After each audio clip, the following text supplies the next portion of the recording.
across the UK. On DAB+, on your smart speaker, on your smart TV, and on your side. This is Talk.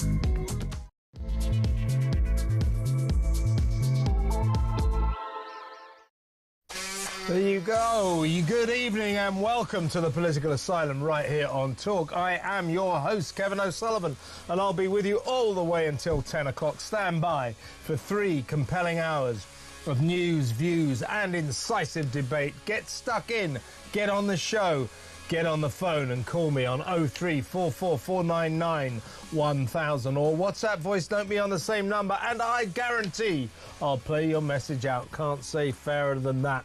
It's Tuesday, March the 25th. Here's what's coming up. Just Stop Hoyle. Big spending speaker Sir Lindsay Hoyle apparently fears that a cabal of militant Labour left-wingers are plotting a coup to oust him because he's not woke enough, which of course is a good thing. But could it be that his opponents are actually worried about the optics of a guy whose job it is to shout order, jetting around the world at great cost to the taxpayer? Surely the people deserve to know how Sir Lindsay justifies his £250,000 worth of expenses on 19 glamorous globe-trotting trips in just 2 years. But will a single one of the nation's bold and courageous MPs raise the issue? Of course they won't. They're scared to get on the old dinosaur's wrong side because then he won't call them to make their little careerist speeches from the back benches. Shouldn't there be an investigation into long-haul Hoyle's penchant for 5-star travel that we're basically paying for? 0344499 1000. In other news, Rachel from Accounts has blagged yet another freebie after her 600 quid corporate box tickets to a Sabrina Carpenter gig. The scrounging Chancellor has had her snout in the trough again, this time pocketing £276 worth of tickets to London's National Theatre. Does this woman, who earns nearly £160,000 a year, ever pay for anything herself? Just asking. 0344499 1000. Still with MPs as they trouser another nice little pay rise. After the 5.5% hike they got last year, our esteemed representatives of the people are all set for 2.8% more, taking their fat salaries from £91,346 a year to £93,903, a £2.5 increase. As they make the rest of us poorer, do these people deserve to be getting richer? 0344499 1000. Plus, crazy Ed Miliband's latest net zero horror, turning a blind eye to the slave labour involved in the making of Chinese solar panels. Not to mention the awkward fact that these oh-so-green energy sources emanate from oh-so-not-very-green coal-fuelled power stations. All hail the deranged hypocrisy of Britain's eco-madness. 0344 499 1000. And we'll go live to Folkestone for the latest in the Kent Town's massive migrant accommodation centre story. I'll bring you the inside tale of the White House WhatsApp group that revealed what Team Trump really thinks about EU leaders. That is, that they are all feeble freeloaders. Who could argue with that? 0344 499 1000. Find out why the president hates his portrait. And finally, the hunt for Britain's most wanted burglar, a violent robber dubbed the Night Watcher, who has evaded capture since 2006, staging a series of lucrative raids on wealthy residents, luxury homes in stockbroker belts, and netting an estimated £1.8 million along the way. 20 years of sadistic thefts. Why can't the cops find this elusive super crook? 0344 499 1000. All that and so much more. So don't go anywhere. Stick with me right here, right now on Talk, the home of free speech and common sense. Let's spend Tuesday night together. And guess who crept in while I was delivering that sensational monologue? It was the one and only Tim Montgomery. Welcome, Tim. Oh, it's always good to be here, Kevin. You made it just in time. I've been downstairs in Times Radio. I know you have. Yeah. Why did you waste your time there? I really, I honestly can't. It's always the build-up to what I really want to be with you. Yeah, it's a rehearsal. It's a rehearsal. It's a rehearsal. Yeah. Well, look, some good political stories that right up your street to get our teeth into over the next 60 minutes, Tim. First off, it is the ongoing saga of the man they're now calling Long Haul Hoyle, Lindsay Hoyle's Just Stop Hoyle. Now, he's been under a lot of fire the last few weeks over a story that you and I have discussed several times, that he spent £250,000 worth of taxpayers' money on his own, on his parliamentary travel around the world, globe-trotting trips to glamorous places, knocking up thousands of pounds for chauffeur-driven cars, even chartering a private jet at one point, going to Gibraltar 4 times, Los Angeles, Australia, the Cayman Islands. We can't quite work out what all these trips are for, but to what I've been saying, and I think you sort of semi-agree with me, is the public have got a right to know how he justifies these trips. Yeah. So what we would like in an ideal world is a representative of the people, someone in the House of Commons, to stand up and say, Mr. Speaker, I really do think you need to explain what's been going on here. But of course, can we find a single MP to make such a gesture? 650 of them, not a single one will say a word against the Speaker because, of course, they're petrified of getting on his wrong side. Then he won't call them to make their little speeches that they think will propel them into high office, you know, get noticed on the backbenches, all of that. You don't offend the Speaker in the House of Commons. You stay on his right side. But I think that this has brought us to a tricky impasse, because I think we do have a right to know exactly what he's been doing on these trips. Why did he rake up £23,000 going to the Cayman Islands? What on earth was he doing there? You know, why did he spend thousands and thousands of pounds on chauffeur-driven limousines in Los Angeles on Australia? Why did he charter a private jet in Montserrat? We need to know these things. Why did he take his wife with him when he went to Gibraltar? These weren't even officially parliamentary trips, but he took his staff along, so we ended up paying for parliamentary workers to go to the Rock. You know, we need an explanation. There needs to be an investigation into this guy, and yet we're not going to get one because no MP will call for it. Meanwhile, we now learn, and this strikes me as a retaliatory tactic on the part of Mr. Hoyle, or Sir Lindsay, as I should call him.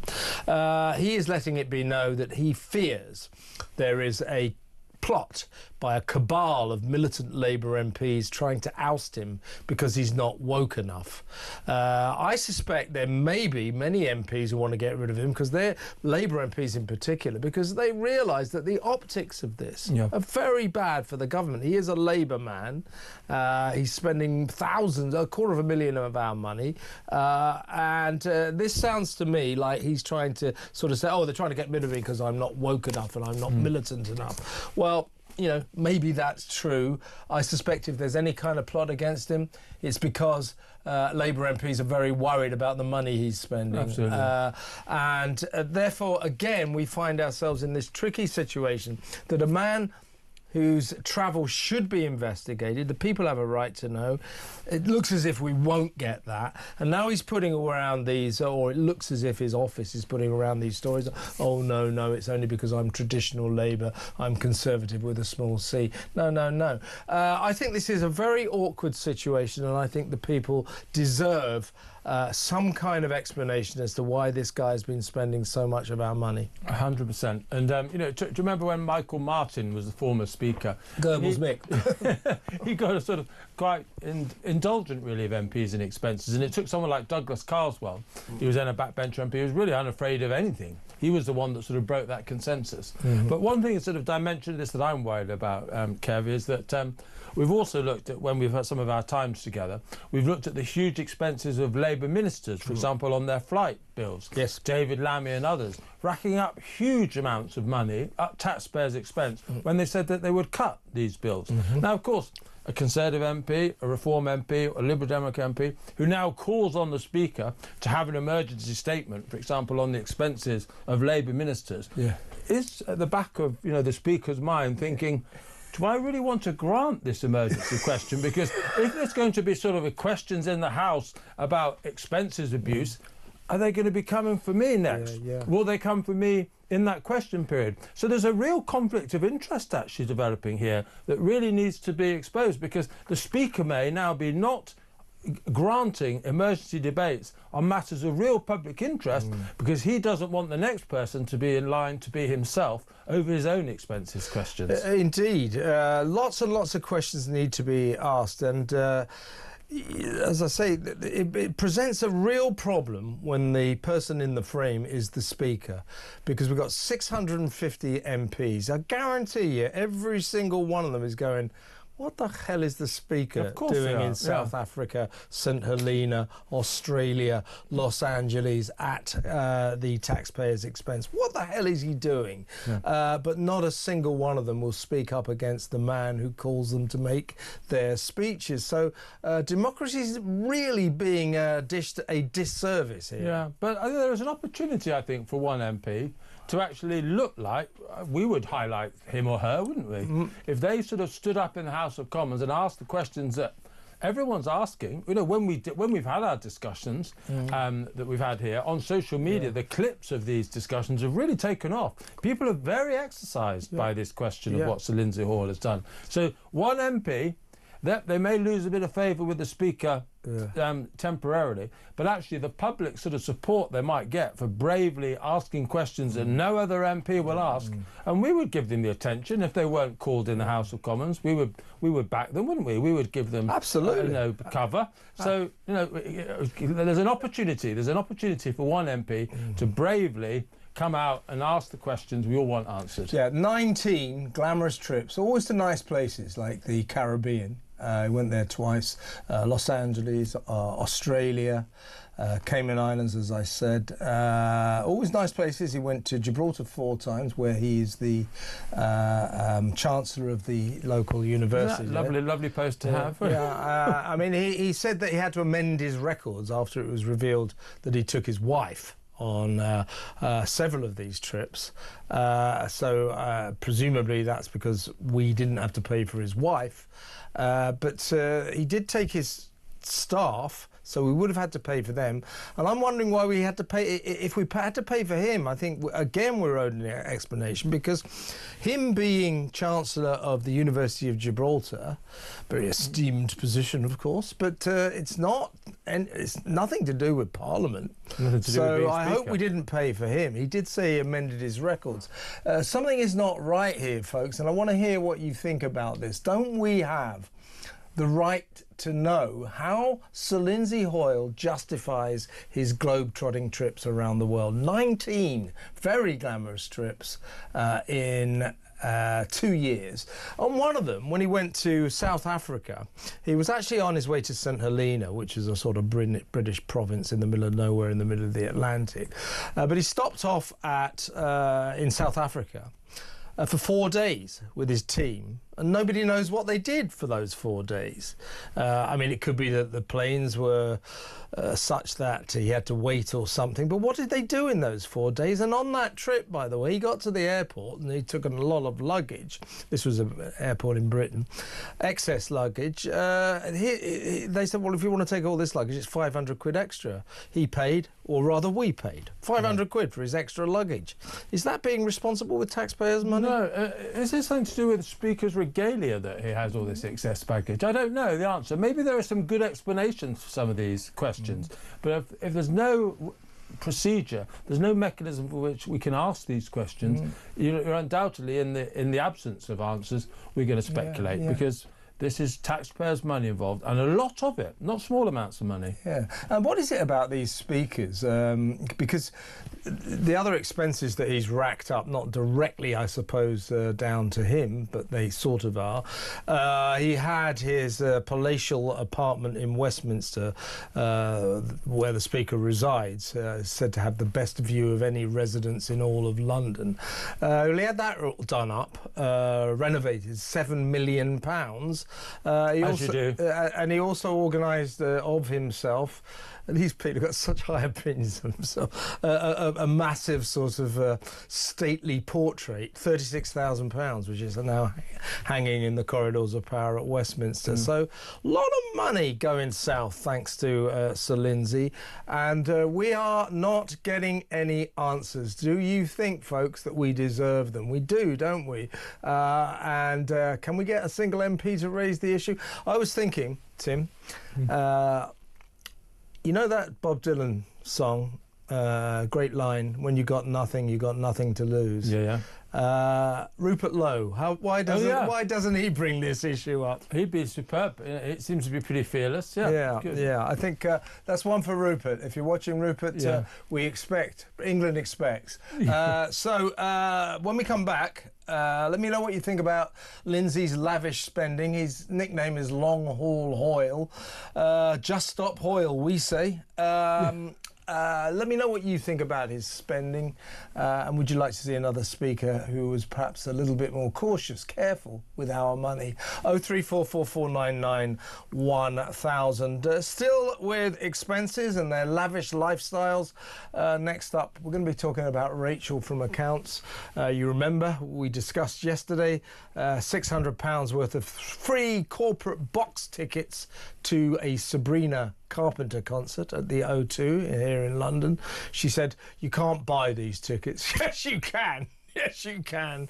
But anyway, she got 600 quid. She took her daughter to that, apparently. Anyway, now it has emerged that she has now spent taken freebies at the London National Theatre, £276 worth of free tickets back in Christmas. So my question really, we're going to ask this after the break, but she earns nearly £160,000 a year. My question is, does this woman ever pay for anything herself? Anything at all? It would be nice to know, wouldn't it? So stick around, we'll talk about that after this break.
Nobody would want me to be Chancellor, Julia, because my grasp of economics is not that great. I mean, I would think, to be fair, that would be great qualification for the job, because that appears to be the same situation we were in with Rachel Reeves. If you are the Labour Party, people expect you to be the Labour Party. And yes, we know that this election was a bit strange. It was more about change and getting rid of the already established 14 years of Tories. But you would expect that quite a lot of people wanted a Labour government. And this is not remotely a Labour government.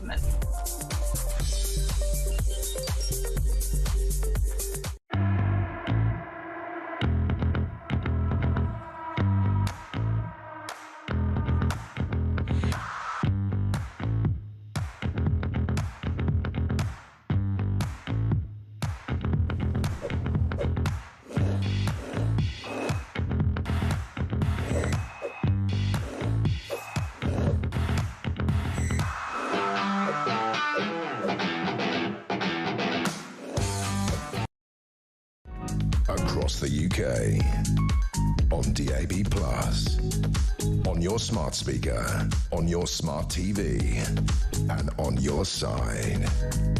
This is Talk. Now, listen, this is one of these free gear Kia stories, another one, obviously involving the Queen of the Scroungers, Rachel from Accounts, the Chancellor. Yeah, who seems to spend her entire time just blagging free tickets to stuff and going there. There was a storm over the fact that she accepted £600 worth of corporate box tickets for Sabrina Carpenter at the O2. Are you a fan of Sabrina Carpenter's music? I wasn't entirely familiar with Sabrina Carpenter until this story broke, but perhaps I shouldn't admit that publicly. Well, I'm like one of those High Court judges, you know, during the 1950s. Who are these Beatles? Talking about, yes. What is this EastEnders you refer to? Exactly. Who is Gaza? That was a true one. We're not on air at the moment, are we? No, this is not. Just between us, yeah. Good, Indeed. Yeah. Well, I must admit, I want to embarrass myself publicly. To prove that I'm almost as out of touch as you, due to this story, I actually sort of thought I'd better listen to a bit of Sabrina Carpenter's music yesterday. Well, that's 5 minutes out of my life I'll never get back. You weren't impressed? She's terrible. That notwithstanding, well, I suppose, presuming that the Chancellor took her daughter, this is more of a young I mean, you know, I wouldn't begrudge her that, apart from the fact it's £600, it's free, and now she has declared £276 worth of tickets to the National Theatre just after Christmas. We don't know whether it was she saw the two shows, which of the two shows she saw then, because one was The Importance of Being Earnest, the Oscar Wilde thing, and the other was a stage version of Ballet Shoes. So we don't know which. Approve of the former. Importance of Being Earnest is brilliant. Yes. Now, 276 worth of tickets. She's declared them. So it's all technically above board. Yeah. But this is so grubby. You've been around Westminster for a long time. Would you not, if you were the party leader, if you were Free Gear Kia, would you not say to the likes of Rachel, listen, I think we better wind our necks in with free tickets? Yeah. Well, I thought they'd learned their lesson, Kev, because this, of course, was one of the big stories of when Labour first came to power, all these freebies that they took. And I thought they had sort of learnt their lesson. And I think what is interesting is that Heidi Alexander, the Transport Secretary, and I think the Housing Minister, Matthew Pennycock, I think his name is, are both thrown the Chancellor under the bus. And they've basically said, well, we wouldn't do it. And the thing that surprises me most was, as you say, the Chancellor is one of the best paid members of the government. She could afford not to take freebies. She could pay her own way. You know, one way of doing it was to reimburse the people that were giving her these tickets. And I think there's real exasperation, not just amongst you and me, or members of the general public, but amongst her Labour colleagues. Why is she doing this? Right. Because she's got she's enough trouble with the spending cuts that she's going to have to announce tomorrow. Why has she had to exacerbate all her difficulties by entering this whole freebie controversy? Doesn't make sense. Exactly, I totally agree. I've never had a whole lot of time for Heidi Alexander. I don't particularly know why I haven't had any time for it. It's probably just because she's a member of the Labour. She's not your political colour. She's a member of the Labour Party. I think that's it. But I've reformed my opinion now. Because when asked about Rachel going on all these freebies, Heidi was asked, well, have you had any free tickets lately? And she said, I actually, sadly, haven't been to see any concerts at all over the last 9 months. Partly because I've been very, very busy. That is, as you say, dispatching somebody straight, a colleague, straight under the bus. Well, she was pretty good the other day on the Heathrow chief executive, I thought, as well. You know, she made it very clear she would be going to bed, you know, in the middle of a controversy such as the Heathrow airport, your own airport being shut down. No, so, yeah, we've had a bit of straight talking from Heidi Alexander, and thank you, Heidi. It's much appreciated. Yeah. That airport, I mustn't digress too much because we don't have much time, but all of these executives to do with the airport, they keep saying, well, you know, no airport has this kind of backup. But no, we can't, you know, you just can't switch to a backup just like that. It would take hours. Why? It's the busiest airport in Europe, one of the busiest airports in the world. You ought to be able to do better. Stop saying, well, we couldn't, could we? I mean, you know. And, of course, the boss was tired in the middle of the night. Oh, bless him, didn't. Yeah, I mean, we haven't got to the bottom either, I think, about whether they took this diesel generator backup offline either because of the ridiculous net zero targets that we've got. If it turns out to be a net zero issue, then there's going to be hell to pay. And the reason I think that it might actually be true, that is, of course... There hasn't been a denial yet, has there? That is, of course, folks, the implication or the suggestion was when the airport went down that the reason that the backup generators couldn't power the airport was that they'd stopped being powered by diesel and they'd moved to some kind of eco-friendly biomass which wasn't powerful enough. Now, the fact that they wheeled out Ed Miliband to talk about the airport breakdown, I think is suspicious. And as you say, no denial yet. So we await news on that issue. Well, we must keep on top of it, actually, Kevin. We must, because they will try and allow us to want us to forget this. We mustn't let it happen. No, exactly right. Yeah. But yes, this free gear Kia, I mean, given that Rachel from accounts was one of the cabinet members who had to say sorry for taking free gear from Labour's Dr. Feel-Good donor Lord Wahid Ali. Old friend of mine, actually. Never gave me anything. Those specs you're wearing, you had to buy them yourself? I bought these myself. I mean, you know, what's going wrong in my life? All of these clothes I had to buy myself. But seriously, she took £7,500 worth of free clothes. Keir Starmer, of course, for the best part of £20,000 worth of suits and free glasses. His wife, Victoria, took £5,000 worth of free clothes, earning the nickname Victoria Sponger. So what Rachel Reeves had to do was to say, I won't be taking any more free clothes from Lord Wahid Ali or indeed anyone else. So in that moment, she learned that just taking freebies, complimentary hospitality stuff, brings with it a world of trouble. But she doesn't seem to have learned any lessons, does she? Yeah, I don't know what the thought process that was going on in her head must be. Did she think that we would be bored of it? That once the controversy... Do you think she doesn't care? I don't know. It was just really weird error to do. After it was such a big issue in their early months, to repeat the offence... you know, sometimes I look at the behaviour of politicians and my mind just boggles and I think, why on earth would they make the same mistake twice, which is exactly what she's done. Yeah, exactly right. Your thoughts, when do you think we might see Rachel Reeves, the Chancellor, pay for anything herself? 0344 499 1000. And, I mean, as a thought, going forward, we're going to talk about their pay rises in a minute. I mean... Wouldn't it be a better world somehow or other if MPs, cabinet ministers were basically told, look, you're not in a job where you should be accepting freebies from anyone? Because why do people give freebies to politicians? It's not out of the goodness of their heart. They want something back. They want something back. So do you think, as a Westminster insider, Tim, that it might be a good idea to say to MPs, no more freebies? The public would like it. The public would. But I tell you one thing they wouldn't like that I would support, and this is about to make me very unpopular, I suspect, is I would pay politicians more as a quid pro quo for this.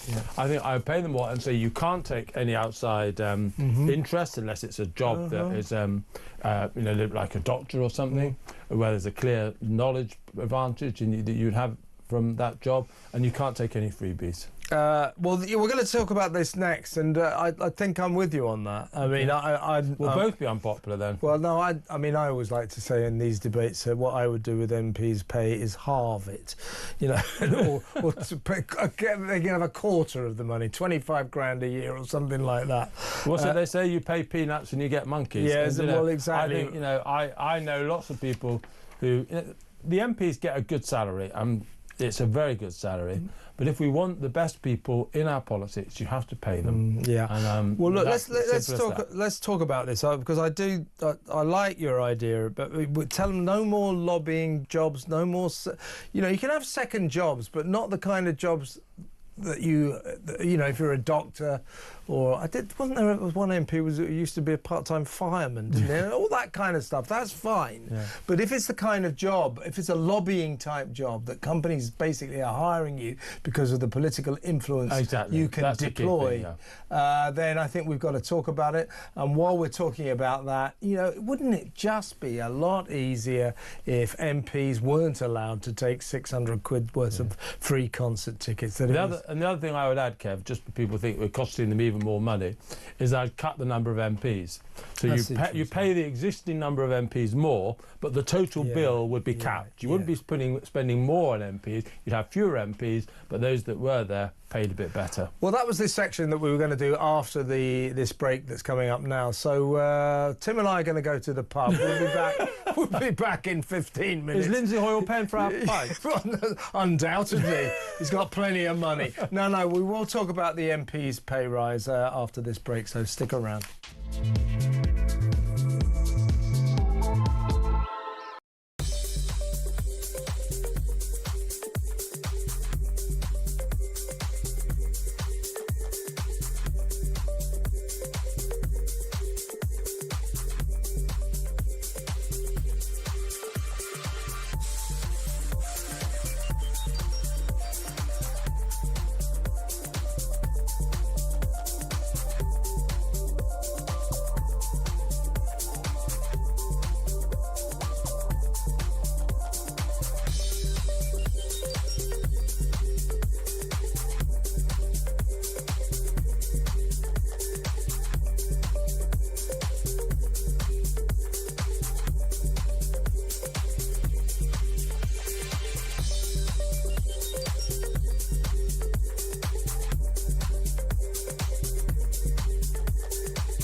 Across the UK, on DAB+, on your smart speaker, on your smart TV, and on your side. This is Talk. Well, as we trailed before those messages, Tim Montgomery and I are now going to talk about the MP's pay rise. Now, a year ago, our esteemed parliamentary representatives got a 5.5% increase, which I would suggest was probably way ahead of inflation. To be fair, the new pay rise they're getting is 2.8%, which is actually below the rate of inflation. But it still takes their hefty annual income from £91,346 a year to £93,903. Now, this pay rise will cost us taxpayers £1.6 million a year. That's their extra £2.5 grand each that they're going to get. Now, as I say, I mean, I've got my reservations about how much MPs should be paid, but I think, you know, even though I love to say, I'll give them 10 quid a week and tell them to shut up, sometimes I think we all agree that's about all they're worth. But I do think, in a sensible country, you should pay your representatives of the people well, so that you get decent people to represent the population in Parliament, people of quality. That said, 93,903, best part of £94,000. I mean, I suppose I would accept, shall we say, stick another £5,000 a year on that, maybe take it up to £100,000 and then say no more lobbying jobs and no more free tickets, no more free clothes, nothing. That is your income. You can have expenses for secretaries and things like that, your office, but that's it. You'd find that acceptable? I would actually, yeah, and maybe a bit more than 5,000, but I think it would be part of this bargain we were talking about before the break, Kevin. Reduce the overall number of MPs. We have 650 MPs, and a lot of them, they're not fully employed. You know, a lot of MPs, after they've particularly been ministers, they don't know what to do with themselves. They have their offices that work like clockwork, they've got good staff, and actually what they don't have is the capacity, for example, to really interrogate legislation properly. So having a little bit like they have in America, where a congressman will have people who have quite big offices, they can really scrutinise legislation. They've got experts in certain fields of disciplines. And so I would have half the number of MPs, pay them properly and have their offices properly equipped so that they can do the scrutiny that we expect them to do. Is this going to happen? Not a chance, because MPs, you know, asking MPs to vote for, you know, half of them to be abolished is a bit like asking turkeys to vote for Christmas. They're just not going to do it. I'm afraid we're probably stuck with the system we have. So your interim solution, whatever you want to call it, pay them a little bit extra, but get rid of the freebies, get rid of the lobbying perks. That's probably the sensible compromise. But they're not going to rally behind that proposal, are they? They're not, but I could see that as doable in a way that my proposal is just probably too much of a stretch. Up in the upper chamber, the old duffers in the House of Lords will now get £371 tax-free for every day they fall asleep up there. I don't mind. It seems like a lot of money, £371 for a single day, tax-free. Nice little racket. Don't forget that, or they don't actually have to go into the house. They just sign in, pick up their money, and they can disappear. Then disappear for lunch or whatever it is that they do. But £371 tax-free for every single day. It seems like a lot. But when it seems astronomical is when you take into account that there's 830 of them or something. So if a hefty number of these people the only turn legislature in the world that is bigger is Chinese Assembly. It's ridiculous. We should do something about this. I mean, it's absurd. I mean, if you recall, in the run-up to the election, around about 6 months before the election, I remember Keir Starmer made a big thing of it. It was his big banner interview in The Guardian or one of the friendly papers. You know, I will scrap the House of Lords and make it much more democratic. He gets into power. What's he doing? Busy appointing lots more lords. But not you or me, which of course is a mistake. A matter of time for you, Tim. Me, I'm not so sure. But seriously, this is the perennial story. You know, wannabe prime ministers, wannabe party leaders who say, we've got to do something about this mess that is the House of Lords, because there are too many of them. Too many of them never do anything. That is unfair, actually, on the ones who do work very hard. Some of them are brilliant. To be fair.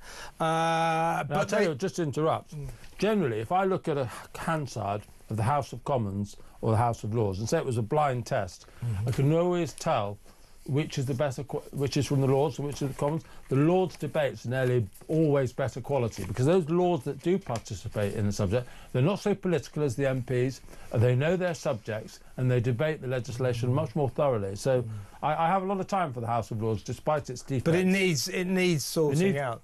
It needs trimming down. There's far too many peers. That we agree on. And and I think that we should take away the power of patronage from prime ministers and party leaders. No more should they be allowed to appoint lords, to nominate lords and get them into the upper chamber to try and swing debates in their favour, because in the end all that is institutionalised corruption. 100%. So your thoughts please everyone. Do our MPs deserve nearly £94,000 a year, £93,903 a year, a 2.8% pay hike after the 5.5% they scored last year? And it's worth bringing into the equation, Tim, that it's not necessarily all of their fault, but because of the times in which we live, these people, these MPs, who are doing very nicely for themselves, find themselves sort of presiding over a country where we're all struggling, and they're voting these massive, great tax rises. They're voting, they will soon vote to get rid of maybe as many as 50,000 civil servants. So people are losing their jobs. People are being hit by massive tax hikes, not to mention our energy bills that the MPs also have a lot to do with. So these people are making us poorer. While they seem to be doing very nicely. Do they deserve to be getting richer when we're getting poorer? It is a problem, that, isn't it? It is a problem. And I think earlier on we were talking about halving the number of MPs. Well, you just mentioned 50,000 civil service redundancies. Well, why don't you just start, fellow members of Parliament, cutting 50, cutting 100? Do you really need 650? Show that you're willing to take some of the pain and not just inflict it on others. Yeah, good point. OK, everybody, let me know what you think about this. Do these people deserve a pay rise while they're making us poorer? And what about our suggestions? Maybe give them more money. I mean, it sticks in my throat saying this, but Tim is wise and he's right. Sometimes. Sometimes not so wise. Tim is very wise, it says here. Is my handwriting not clear enough?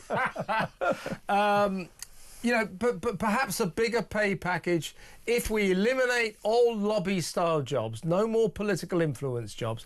There's still a lot of MPs making a hell of a lot of money out of this. It can't be right that the representatives of the people are given sometimes hundreds of thousands of pounds by big private companies, basically to represent their interests in Parliament. That can't be right. So get rid of that. And then also, a great personal trauma to our Chancellor, stop them taking free tickets. And maybe make them a little bit more circumspect about their parliamentary expenses, and I'm talking about Just Stop Lindsay Hoyle.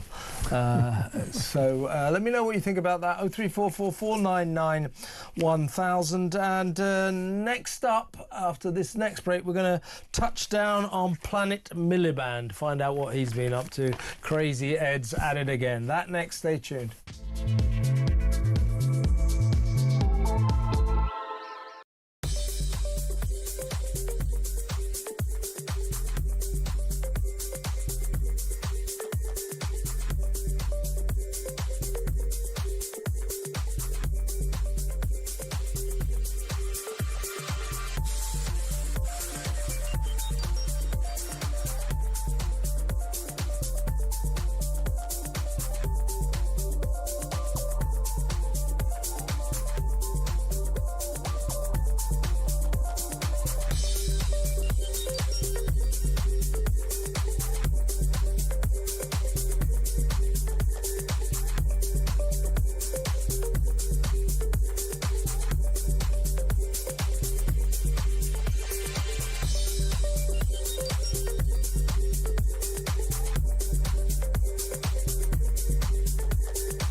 Nobody would want me to be Chancellor, Julia, because my grasp of economics is not that great. I mean, I would think, to be fair, that would be great qualification for the job, because that appears to be the same situation we were in with Rachel Reeves. If you are the Labour Party, people expect you to be the Labour Party. And yes, we know that this election was a bit strange. It was more about change and getting rid of the already established 14 years of Tories. But you would expect that quite a lot of people wanted a Labour government, and this is not remotely a Labour government.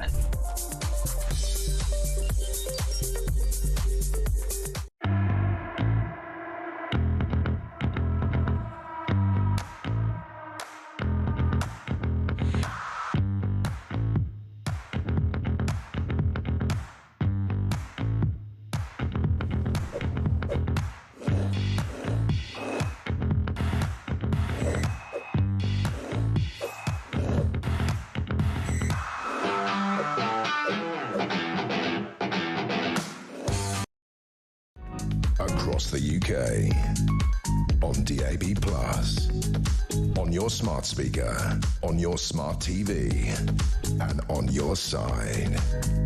This is Talk. Welcome back. So we're Tim Montgomery, political commentator, former number 10 advisor, former top Tory, I would say, who not so long ago switched parties to Reform UK. Not sure I want to be described as a top Tory, because normally when that appears in the newspaper, they're normally up to no good, aren't they? Top Tory means in scandal of means some they're kind. in trouble. Boris Johnson was often a top Tory, wasn't he? Top Tory toff means they're in really big trouble. By the way, just before we get on to Crazy Ed, how are things at Reform Towers these days? Well, the remarkable thing was, I think last time I was on with you, we were in the middle of the sort of the Rupert Lowe scandal and all the fallout from it. And just looking at the opinion poll since, Reform's position in the polls has been remarkably stable. Yeah. Sort of still about 25, 26, 27%. Really the second, most popular party, sometimes the first most popular party in the country. And I think, look, I'm not saying that it was nothing, that row, but I think what most voters of why they back Reform is that they are fed up with the main two parties. They see the main two parties as whether it's immigration or tax or general behaviour, they see them as the same. People talk about the uniparty. And the Rupert Lowe affair, for want of a better way of describing it, hasn't changed that. There's a solid 25 to 30% of voters out there who've had enough of the mainstream political parties, and that's not going to change. And I think they identify Nigel Farage, whatever some of the chit-chat internally is within Reform, they see Nigel Farage as the best person to change what they're unhappy about. And I would have to agree with them. I think they're right.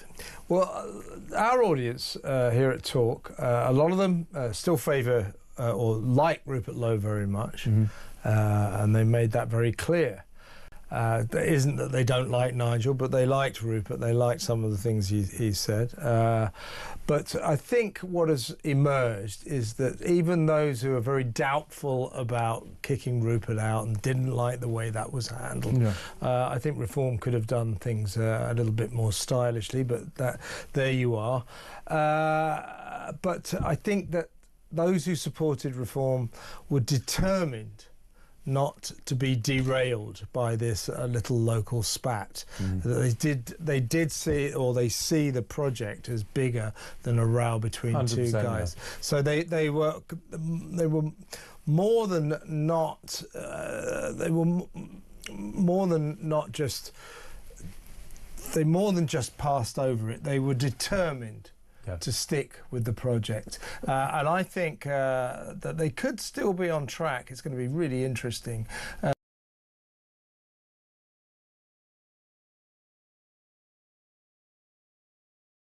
Yesterday looked a really attractive personality, so that will help. And Reform does have a little bit of a female challenge, I think, Kevin. It's a very male-dominated party, so if there's a female MP in the House of Commons after the Runcorn by-election, that would be good for the party.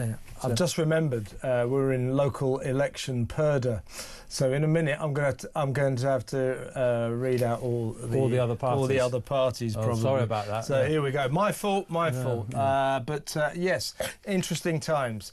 I think Reform might be the ones to watch going forward. Well, let's talk about old crazy Ed Miliband now. Do we have to? Yes, we do. I'm afraid it is incumbent upon us. Well, look, you know, yesterday or over the weekend, he was forced to admit through gritted teeth that the solar panels that he wants to cover all our schools and NHS buildings with, I think it's like 200 schools and 200 NHS buildings. He wants to put £180 million worth of solar panels on the roofs of these establishments. Well, okay, fine, you know, pretty typical. But he was forced to admit that these solar panels would be made in China using Chinese coal-fueled power stations. So in other words, they're made in incredibly unecological ways. Now, the government, we're told, is whipping against a motion by the Lords to stop taxpayers' cash being spent on products where there is credible evidence of modern slavery in the supply chain. That would include these solar panels. So there is evidence that slave labour is involved somewhere down the line with the production of these solar panels. In China, you wouldn't be entirely surprised. But the government, in its green zealotry, just wants to ignore that. Oh, no. So the government is basically whipping against the Lords' legitimate fears that there may be slave labour involved in the production of the solar panels that are going to end up on British schools. Strange place for Labour to be. And it just shows how topsy-turvy Labour values are now. And today's issue is these solar panels, Kevin. But a lot of them, you know, one of the other passions, of course, of Labour are battery cars. And the mineral excavation for those batteries, a lot of that is done in mines where, in China and in Africa, where the standards of labour laws, the rights that the labourers have and those miners have in those parts of the country are next to nothing. They're basically slave miners as well. So a lot of the environmental good that this government is very proud to apparently be doing is done at the expense of some very, very serious human rights labour abuses in different parts of the world. So it's not just these solar panels, it's a whole range of environmental goods. But Miliband, in his zealotry, in his sort of mad dash to net zero, I mean, it seems like he'll just let anything happen as long as he can get his dream. He's got religion dream on this, hasn't he? He's absolutely religious about it. And if you really are sort of blindly religious, nothing else gets in your way. Yeah, do you think? I think he's an endangered species. I think that Keir Starmer won't put up with this guy for much longer. He's put up with him for a long time. But there's nothing scientific in anything he says. I mean, it doesn't make any sense. Well, the big problem, I think, is I don't know what your position is on climate change. I think climate change is real, and I think it's happening around us. But do you fight it with mature technologies that in 10 years' time will actually be green without costing pensioners and British industry a lot of money? Or do you saddle an economy like ours with immature technology, whereby we've already got the most expensive energy in the world, British manufacturing will be put out of business, where we will get the power for the defence industries that supposedly Keir Starmer now wants to introduce, I have no idea. And so, yes, we fight climate change, but fight it when the technology is affordable, not now when the technology benefits China, uses slave labour, is unaffordable for the average British industry or the average British pensioner. And now we're going to put up with this guy who is now responsible clearly for Britain having the highest energy prices in the entire world. I mean, this is a real U-turn on what he promised us. He promised us £300 at least cheaper per year. It's about £300 more per year and rising. Everything he said hasn't come true, and we always knew it. There is nothing scientific or logical in anything he says. So how much longer is Starmer going to stick with this guy? Because Ed Miliband alone is making this government very unpopular. There are lots of other reasons. He's the most dangerous member of this government, in my view. And until Keir Starmer gets rid of Ed Miliband, I'm not going to take Keir Starmer seriously on renewing Britain's defence industries. I'm not going to take Keir Starmer seriously on the cost of living. and I'm not going to take Keir Starmer seriously on the competitiveness of British industry. And Rachel Reeves seems to be his big opponent in the cabinet. I mean, it's not often that I would... No, my goodness, are we going to be on Rachel's side? Yeah, well, it's not often that I would praise Rachel Reeves, but I'm with her on this one. I mean, she's the one who wants growth, development. She's the one backing the third runway at Heathrow, etc. Now, because Ed Miliband's absented himself from that vote, hasn't he? Well, he's absented, but he also says that he can sort of nominally back the idea of the third runway at Heathrow because it will be a green runway. This will be a green airport. One without backup from a diesel without energy power station, things like that. Backup generators. I mean, but is this green runway going to be made of flowers or something? Or what is he talking about? well, no, it's nonsense, isn't it? So I don't think it will. I mean, I don't see how Starmer can stick by him for that much longer. Well, Starmer is capable of doing 101 impossible things before breakfast. So let's not rush to herald Ed Miliband's demise quite yet. Right, OK, no comments on this. Let's read out the... well, that's not right, is it? I've got the candidates here for Runcorn. The first one is Mike Amesbury. I don't think you'll find Mike Amesbury is standing. Therein lies the problem. We've got... Oh, this isn't right. You've got who's standing for Reform UK there? What's the lady? What's her name? Not Ponchin or something? I've got her name now. Yeah. No. That's we've got the wrong people there. Who's Jason Moorcroft? He's not standing there, is he? I don't know. Actually, all the other candidates. No. It's have to come back to that. Anyway, we're not really supposed to talk about it now. We're not supposed to talk about it anyway because we're in something called Purdah now, folks. So apparently if we mention any of the candidates in all of the local elections, it means that all the residents there are so stupid that if somebody on the radio says something positive about any of the candidates, it will completely change their minds. These laws really need modernising. They really do. It's ridiculous. However, it is what it is. What did you make of the WhatsApp revelations in Washington? They were fun. Obviously, it's a security breach, and the administration are guilty of that. But in a way, what was unsurprising, or what was confirming, was they clearly talk in private how they talk in public. The remarks, for example, about Europe freeloading on America, which are true, that's what they said a number of times publicly. And I was actually sort of, you don't invite a journalist onto a group discussing the possible bombing of an enemy. That was obviously very unfortunate. And there needs to be an inquiry and investigation into how that happened. But overall, what we learned in that exchange of messages only confirmed what we know publicly. You know what made me laugh about it? Typical Trump. He announces, he's getting fired. He's getting fired, talking about Mike Waltz, the National Security Advisor. An hour later, he's a great guy. He's a great guy. A little mistake, he's not getting fired, so you never know with Trump. It was a glitch. Call it that. That's what the Houthis said. Yeah. Oh, we've been bombed due to a glitch. Tim Montgomery, what a fabulous hour. Always a pleasure. Tim Montgomery there. When we come back after the news, we're going to be talking about the migrant crisis live from Folkestone, right there on the front line where their big migrant accommodation centre is being closed down. Let's see if we can find out why. That next. Stay tuned.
across the UK, on DAB+, on your smart speaker, on your smart TV, and on your side. This is Talk.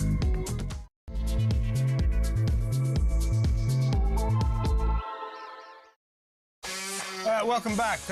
We're going to talk about Folkestone now, which of course is on the front line of the migrant crisis. They have a huge 400-strong migrant centre there. It's a former barracks. It's called Napier Barracks.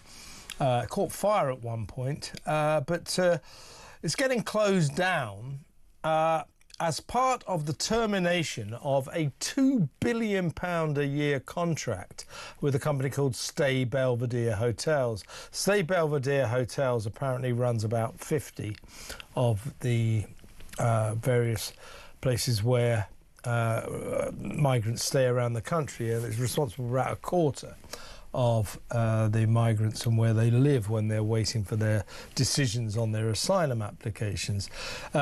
Now, they're losing their contract because apparently the current government has... This contract was made in 2019 with the Tory government, but the current government apparently has issues with the firm's behaviour, the hotel firm's behaviour. We're not quite sure what those issues are. But since 2019, for the residents of Folkestone, in the middle of their town, this barracks full of 400 migrants has caused, shall we say, problems. So I thought we'd go down and find out what life has been like down there on that lovely Kent seaside town's streets and talk to our friend Liam, who lives there and has alerted us to a number of migrant issues over the past. So welcome back to the show, Liam. Hi, Kevin. Good to see you again. Thank you for joining us. What has it been like having that migrant centre? Because I think that I looked this up. There's about sort of 60,000, 65,000 people live in Folkestone. So to suddenly have 400 foreigners just dumped upon you, imposed upon you, with nothing to do. Don't forget, they're not allowed to have jobs or anything like that. Many of them, the vast majority of them, of course, young working-age men, mostly between the age of about 18 and 35, with nothing to do all day. That must have caused problems for the town. Well, it did. When Napier Barracks first opened in 2020, it suddenly opened. The residents around the Napier Barracks area weren't given any warning. 1 minute it was an empty camp, and then the next, within 24 hours, 400 young men kind of descended upon the town, and the locals were pretty shocked, as I was. They were clueless. There wasn't any consultation whatsoever. The local MP at the time, Damien Collins, didn't say anything, and then all of a sudden they were here, which, you know, Folkestone it was very noticeable very quickly. And of course, you alerted. One of the things that you noticed fairly recently was more and more of these migrants going around with L plates, getting driving lessons. That's when you brilliantly established that Kent County Council over the past year has spent more than £20,000 giving free driving lessons and free driving tests to these people, mainly staying in the Napier Barracks, which in itself is a strange scandal, I would say. Well, I mean, I know we've covered this story, but yeah, to be an asylum seeker is a temporary condition. To give people driving lessons with a view to taking their tests sort of preempts the fact that they're going to stay forever. I mean, it's almost as if the Kent Council has made the decision that these asylum seekers will be allowed to stay, so let's give them free driving lessons. So that's one thing that you noticed. But you must see lots of, I gather you sent us some pictures of the park across the road from the barracks. That's where all these young guys hang around, I assume. Yeah, well, at the end of the day, Kevin, what it is there's nothing to do. around Napier Barracks. There really isn't. There's a playing field, there's a big Tesco, and that's it. There really isn't much more. It's based in a place called Cheriton, which is just a couple of miles from the centre of town. There's nothing for them to do rather than go to the park, whereby a lot of littering takes place. I went up to Napier Barracks this afternoon because I know I was coming on your show, and I spoke to quite a few of the residents, local residents, you know, just around in the near area, and they said that littering is the major problem, but also the intimidation. They feel like they were left in the dark. As I alluded to at the start here, they were kept in the dark. They were told it was only going to be temporary. They were sent a letter saying it was only going to be there for a couple of years. And now here we are 5 years down the line, and Napier Barracks is still open. I believe it's soon to be closed. But there was a lot of concern, and the locals around that area have, and you know, they smoke, they drink, and basically they're not so much cause a nuisance, but they just feel left out and they haven't been listened to. Yeah, and I mean, there's been question marks about the actual conditions in there. Some of the pictures I've seen inside don't look particularly special. It does look a bit dilapidated because it was a sort of disused barracks, wasn't it? So they've been putting these people in the Napier Barracks, and some of them been complaining. I mean, I saw one Syrian migrant saying, "Oh, if I'd have known I'd have to stay in a place like this, I never would have come here." I thought, well, yeah, that would be good.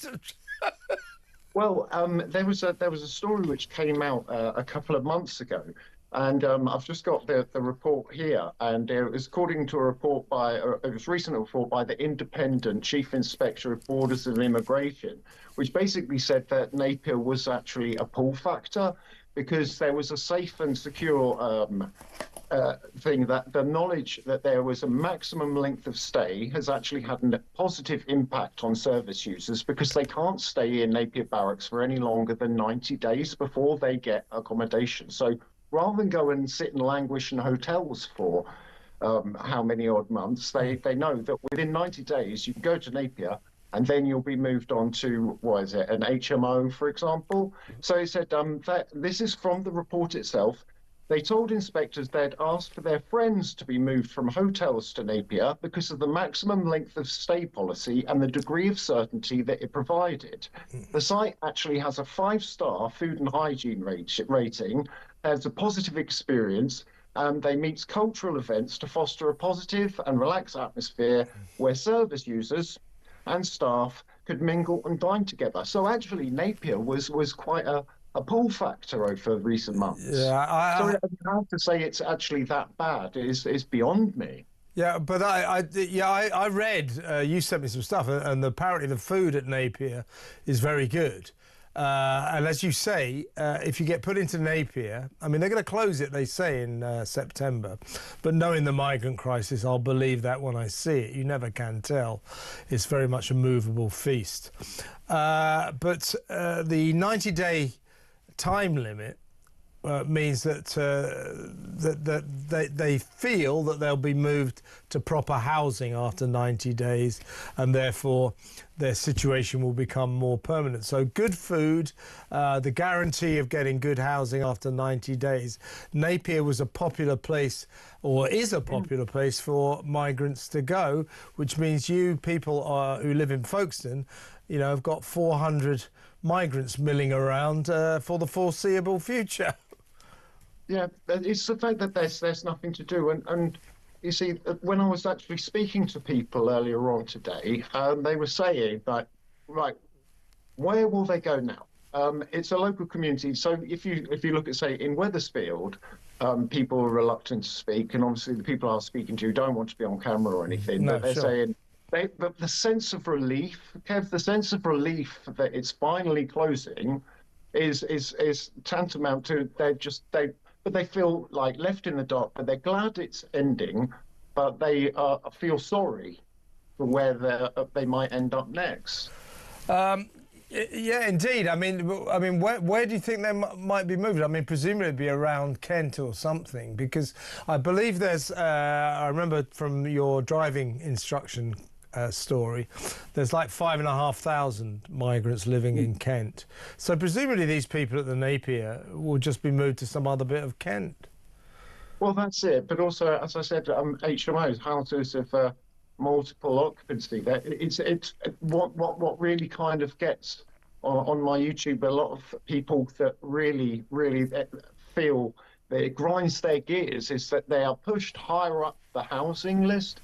So whereby they might have been striving their whole lives working and they want their kids to, get on the property ladder or at least because many of them are beholden to landlords and they'd love to be in social housing. But when they are put down the queue in favour of people that, let's be honest, don't actually have a real right to be here and for housing, it really kind of gets their go. Let's have a look at so you must actually in Folkestone, if you head down to the beach or the cliff tops there, you must be able to see them coming across quite often. Since last Wednesday, I think it is, that was the 19th of March. I will give you the day-by-day tally that have been coming across. 289, 341, 246, 241. So this is Saturday. That was 241 on Saturday, 335 on Sunday. A relatively modest 73 yesterday. This is yesterday only one boat, 6 boats on Sunday, 4 on Saturday. There were 6 boats last Thursday, another 341 came across. I mean, you must be able to see them coming across day in, day out. Yeah, well, on a clear day, you can. On a clear day, usually, I know that something is happening because I use an app, or sometimes you can hear the air sea rescue helicopter, and that might be 1 o'clock in the morning, 2 o'clock, 3 o'clock, 4 o'clock. Also, you can kind of judge if it's going to be a busy day with regard to when you're actually looking at the channel itself. But with regard to the figures here, the highest March on record was last March, and that was 3,180. We're currently standing at 3,861. Okay, we've still got another a good old 10 days or so, 7 days or whatever, till April.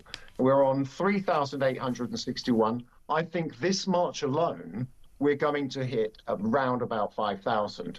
So, and this is another little statistic for you. In 2024, for January, February and March, the highest number on record was 5,435. We're already at 6,000. So if we carry on at this trajectory, Kevin, we're going to hit 50,000 by the end of the year. Yeah, and I've got a feeling, Liam, that we might end up with about 60,000, which will be, I mean, if 50,000 is going to be a world record, 60,000 will be off the scale. And it's getting worse and worse and worse. And the reason is, of course, there's no deterrence. This is even worse than when Rishi was in power. Exactly. If you look at how many have come across since Keir Starmer's got in, we're looking at the minute, 29,162 on 530 boats. Okay, 29,162. That is over 600 more than in the whole year of 2021, and it's just 275 less than the whole of 2023. He's only been in for 7 months and 17 odd days. The man is a disaster. But, you know, everybody around the country, when we know this at Talk, people are very energised about this, very angry about it, very concerned that more and more people are coming to this country illegally and being allowed to stay. In a place like Folkestone, right there on the front line, it must be particularly worrying to you all. Well, I mean, I've been covering this on my channel for 5 odd years, but I've noticed in the past year or so, people are starting to wake up a little bit, and that's through no fault of their own. It's because the amount of young men, let's call it what it is, the amount of young men that are coming into their communities, and they're seeing their towns and cities and streets actually change, whether that be car washes or barber shops or nail bars, etc., etc. And they are starting to think, hang on a minute, but it's happening right here every single day. And that's the reason why I'm so passionate about it. And thank you for giving me the opportunity to just express it, really. Well, I'll tell you what's good about it is first of all, you unearthed a great story, a shocking story, but journalistically a very good story, a powerful story about the driving lessons that your money is being used, your council tax money is being used to spend on, free lessons and tests for migrants, which is kind of weird. And this is happening all over the country. So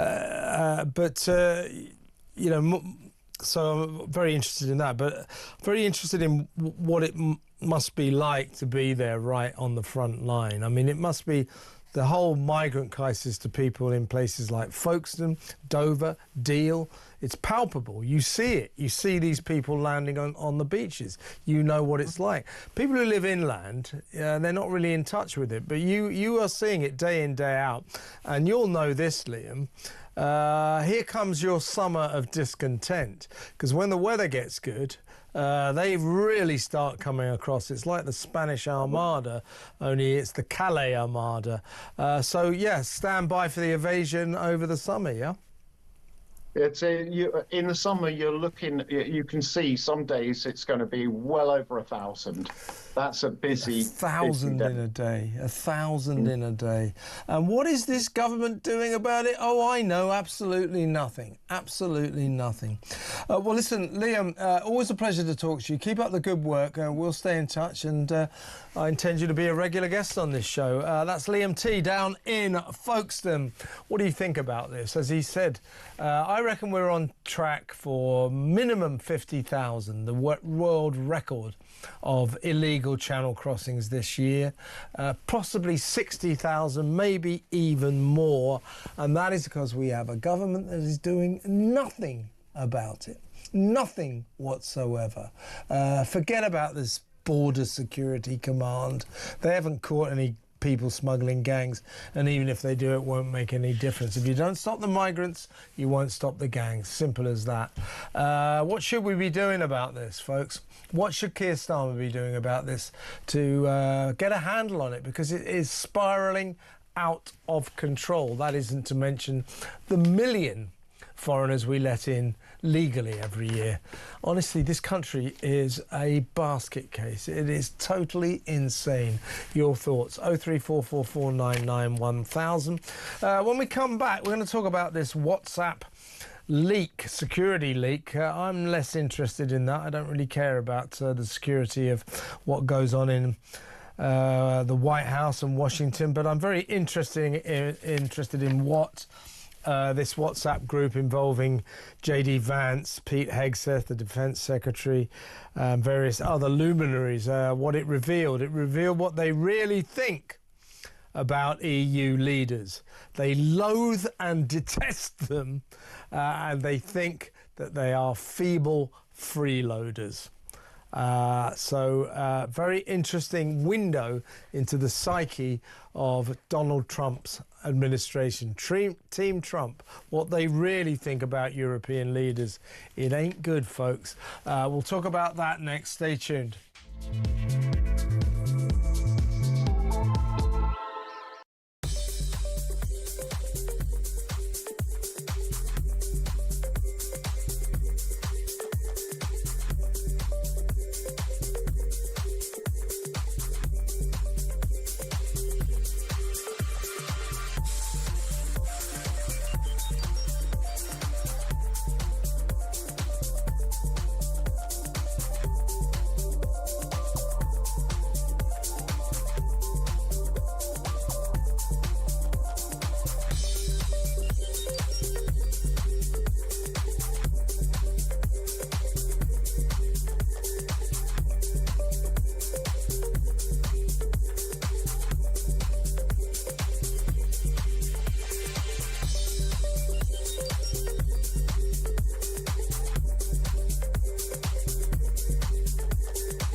Nobody would want me to be Chancellor, Julia, because my grasp of economics is not that great. I mean, I would think, to be fair, that would be great qualification for the job, because that appears to be the same situation we were in with Rachel Reeves. If you are the Labour Party, people expect you to be the Labour Party. And yes, we know that this election was a bit strange. It was more about change and getting rid of the already established 14 years of Tories. But you would expect that quite a lot of people wanted a Labour government. And this is not remotely a Labour government.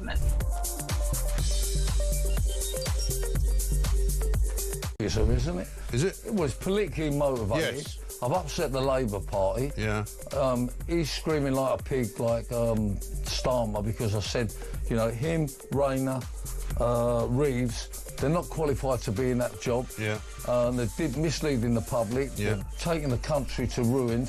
They're costing youngsters their jobs in fortune. Yeah. They're killing old age pensioners with what they're doing. I've got no chance then, have I? Because that's what I say every day, pretty much. Well, I'll never but go. Across the UK, on DAB+, on your smart speaker, on your smart TV, and on your side. This is Talk. Welcome back. So, big story out of Washington was that there have been leaked WhatsApp messages involving, from a group involving J.D. Vance, the Vice President, Pete Hegseth, the Defence Secretary, Mike Vance, the National Security Advisor, big wigs, all in there talking about that attack on the Houthi rebels that they staged last week. Most of them expressing concerns. They didn't really want to do it because it was doing Europe a favour. And what emerged from these messages is that J.D. Vance, Pete Hegseth and the gang absolutely loathe EU leaders. I think they probably pretty much feel the same about Keir Starmer, who's an EU leader in all but name, isn't he? In fact, you'll be really thrilled to hear that thanks to a petition from the British people calling for Britain to get back into the Brussels Club, MPs this week are debating rejoining the European Union. That's good, isn't it? Anyway, J.D. Vance, Pete Hegseth and the gang basically said that they didn't want to be bombing the Houthi rebels. I mean, they did in the end, because they had to free up the Red Sea, make sure cargo could go through without being attacked by the Houthis. But they didn't want to do it because it was doing Europe a favour. Why should we do their work? And basically, their view of EU leaders was that they were pathetic and weak. And so that's what interested me, that's what they really think about the EU and EU leaders, that they're a pathetic bunch of freeloaders hanging off America's coattails.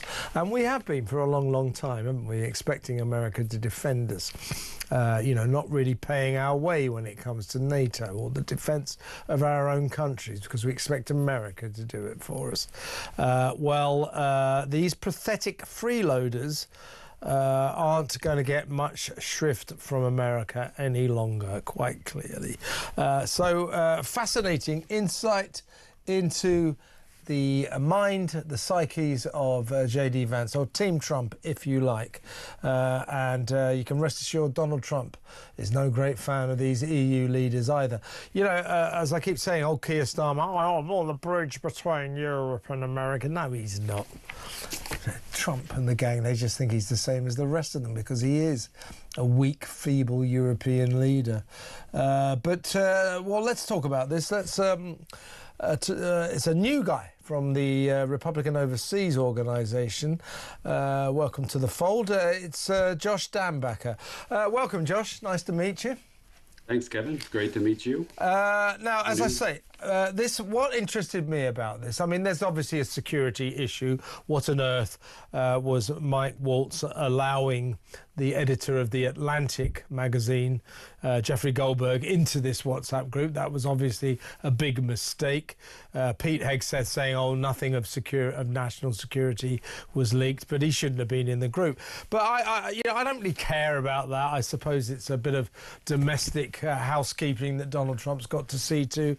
He's talking about firing people. He leapt to the defence of Mike Waltz today, so Mike Waltz might just about get away with it. But what I did think was interesting is, as I say, this window into the psyche of the current American administration, Team Trump, if you like, that they have this contemptuous view of European leaders, that they are pathetic freeloaders. And I'd like to say, as a European, that I fully agree with J.D. Vance, Pete Hegseth, Mike Waltz and the entire gang. It's about time Americans started calling us out, and I'm glad to see this. What are your thoughts, Josh? I couldn't agree more. I believe the administration is doing the right thing on calling out European leaders, because Europe needs to act to be a strong ally of the United States. I don't think all of the hype about Trump trying to move away from Europe and closer to Russia is real. I think we always realize in the United States that Europe is an ally. The UK, we have a special relationship there, an ally. But at the same time, your allies have to be both willing and able to help you when necessary. And while Europe is often willing to help the United States, it doesn't have a navy, couldn't have done what was done to the Houthis. And that is what that text back and forth showed, that there is no faith, there's no trust in that ally to be able to do anything that helps them as well as helps the United States. Well, I think Donald Trump's attitude towards Europe has been a big wake-up call. We've now got the EU leaders realising, horror of horrors, they might have to pay for their own defence. So they're talking about raising as much as 650 billion euros to properly defend Europe, the European countries, the EU countries, and maybe even sort of provide a peacekeeping force to Ukraine to get more and more involved, possibly in that conflict as potentially America becomes less and less involved. So I think what Trump has done is good. But, you know, when J.D. Vance went there a couple of months ago and gave that brilliant speech, you know, telling them, you know, that in America, we support freedom of speech, and we don't see you guys really supporting freedom of speech. Why should we come to the support of people who don't share our values? I think that too was a wake-up call. But very strange, isn't it, Josh, that Europe got into this frame of mind that we didn't really have to worry about our own defence because Uncle America, Uncle Sam, would come and rescue us at all times. It's about time that we had this wake-up call. This is good for us, isn't it? Absolutely good for Europe, good for the UK, good for America. The free riding has gone on a long time, and the reality is when you're free riding on somebody else, if you think that they already have an incentive to do it, you really don't think you ever have to step up and help. And the United States, time after time after time, has stepped up, done the heavy lifting when it came to military action, and Europe has not defended itself. It doesn't have the capability to defend itself. It can raise money, as you said, that's the goal.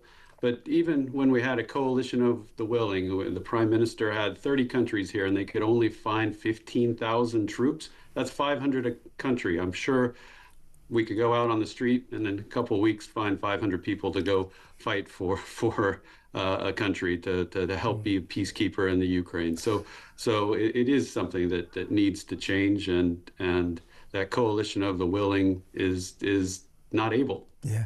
Let me tell you, Josh, when push comes to shove, if there is a moment where Europe really does have to step in to either fight with or somehow keep the peace in Ukraine, the coalition of the willing will instantly become the coalition of the unwilling, 100% every day of the week. Our Prime Minister going around saying, I'll put British boots on the ground. What boots? Our armed forces, our army couldn't fill a football stadium. We've got problems here. I don't know what our Prime Minister thinks he's saying when he's saying, oh, we can go it alone without America. We can't.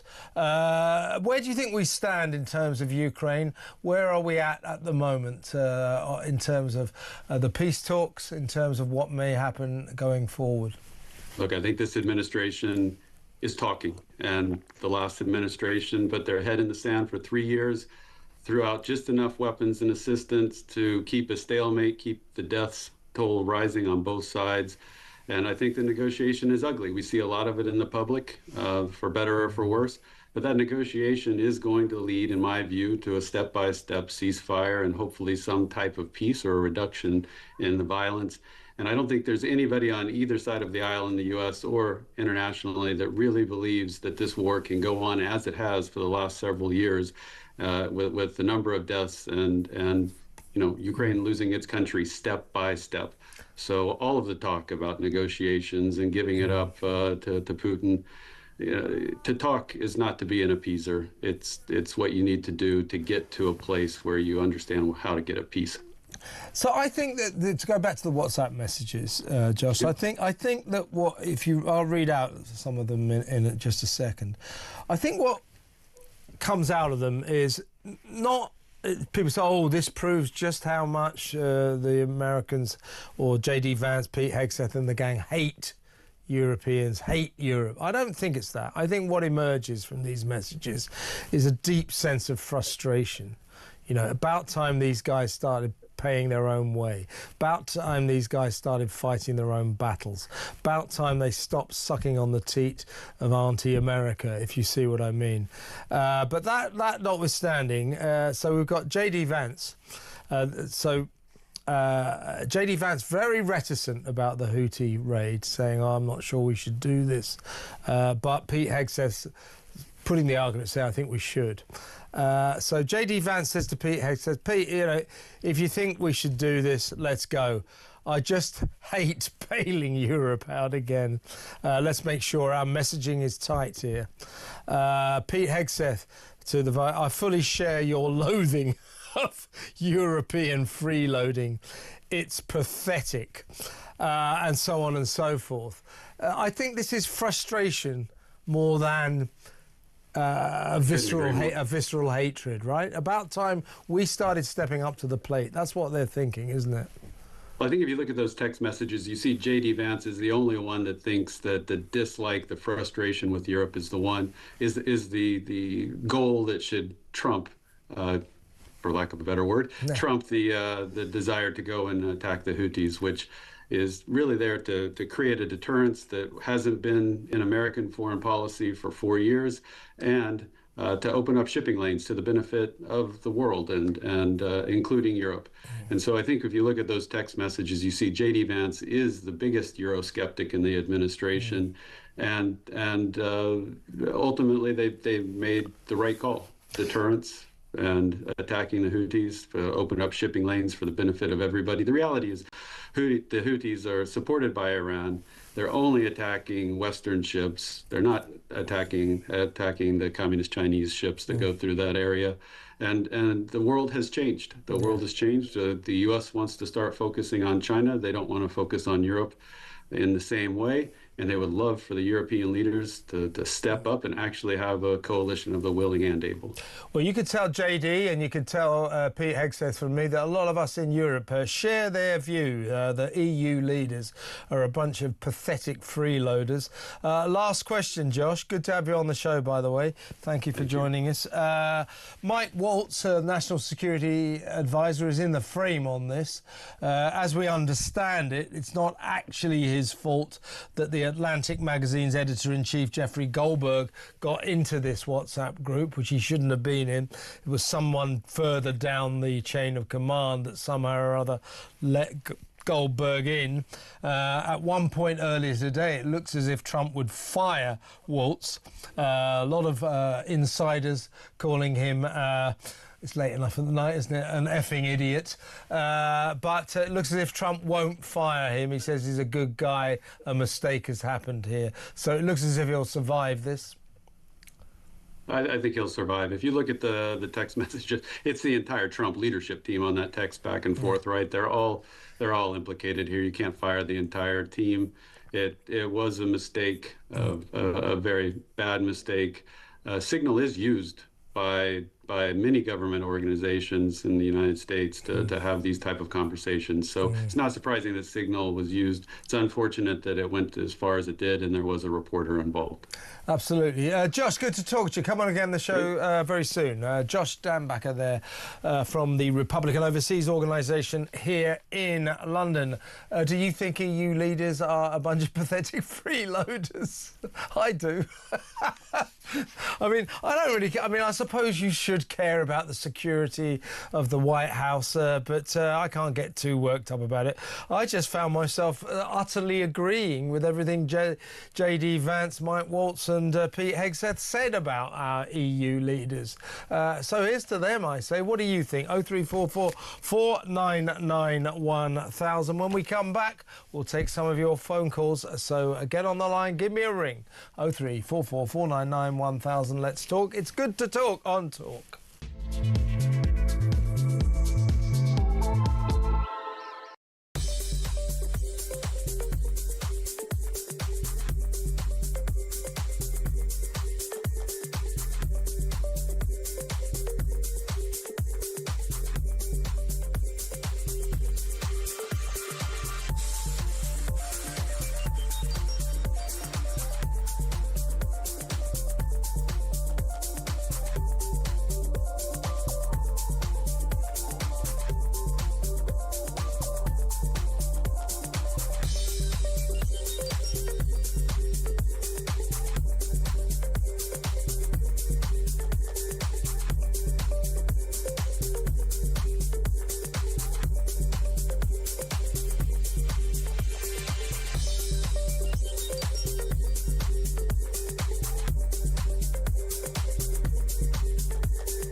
Across the UK, on DAB+, on your smart speaker, on your smart TV, and on your side.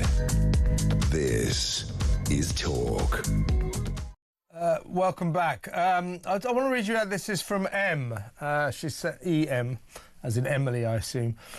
She sent me a message, a sort of WhatsApp message.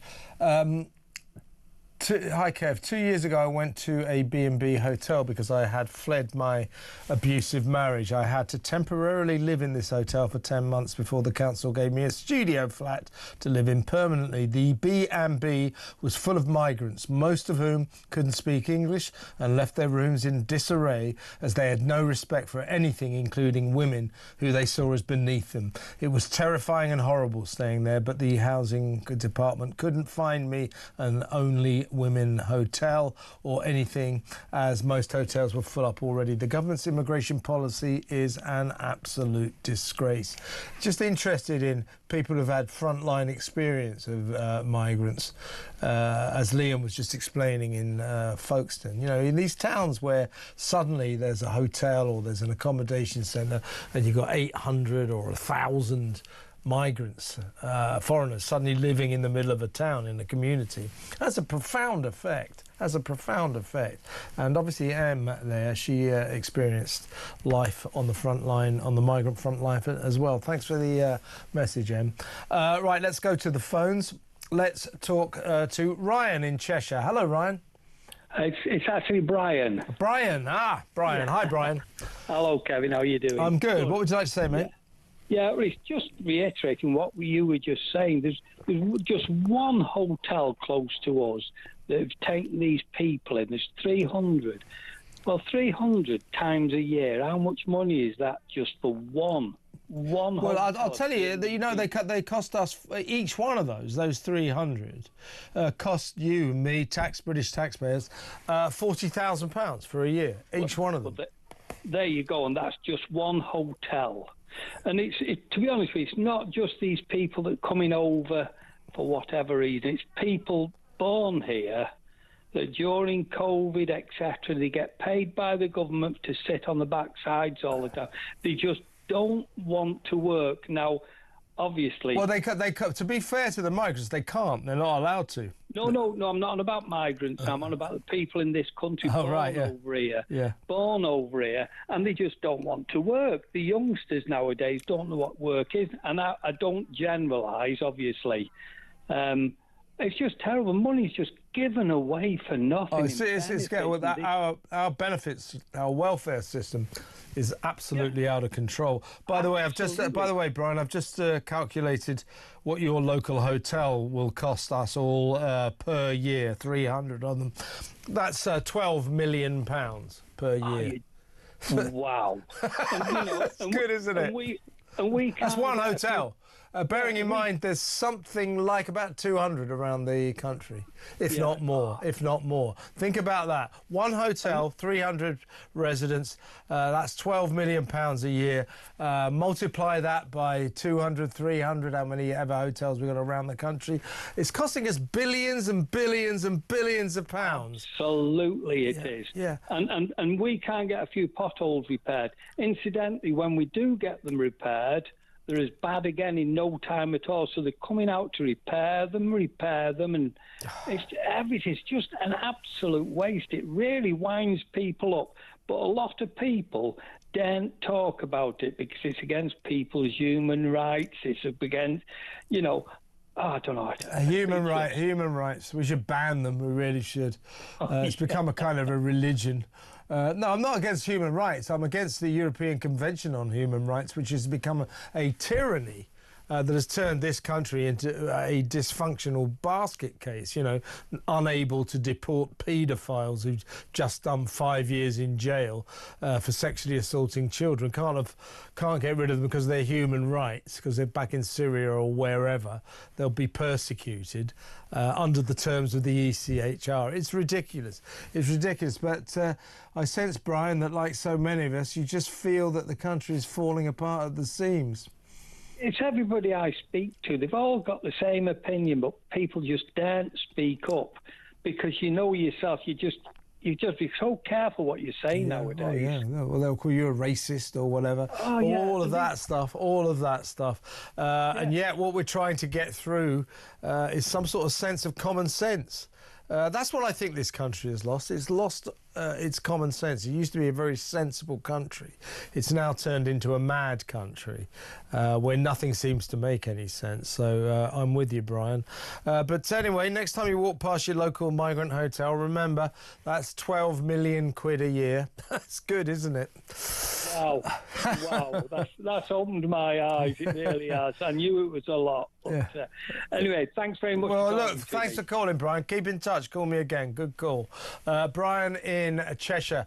Mark in Warwickshire, new call. We're going to come to you a little later because we need to go to break now. But do stick around.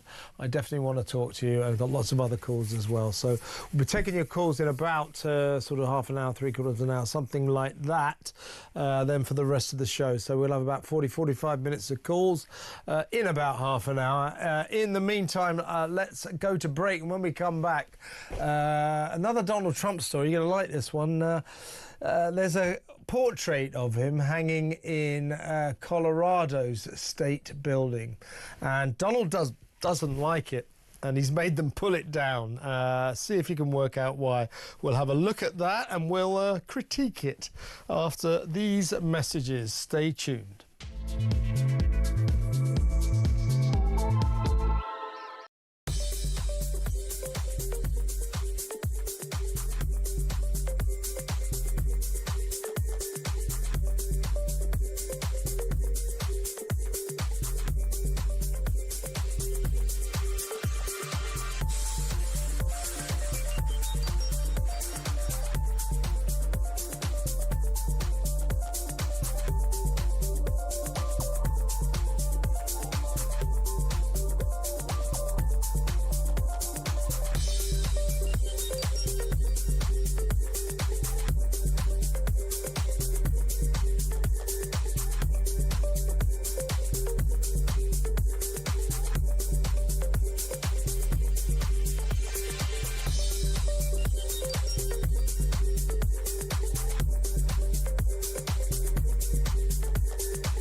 The 2050 plan is not working. And what I've said is that we need to be real.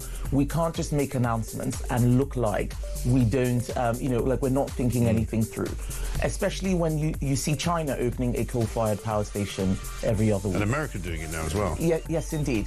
Now, what I'm not going to do is say, yes, we're going to open coal-fired power stations. From what I've seen, nobody actually wants to work in coal mines in this country. But let's come up with a new plan.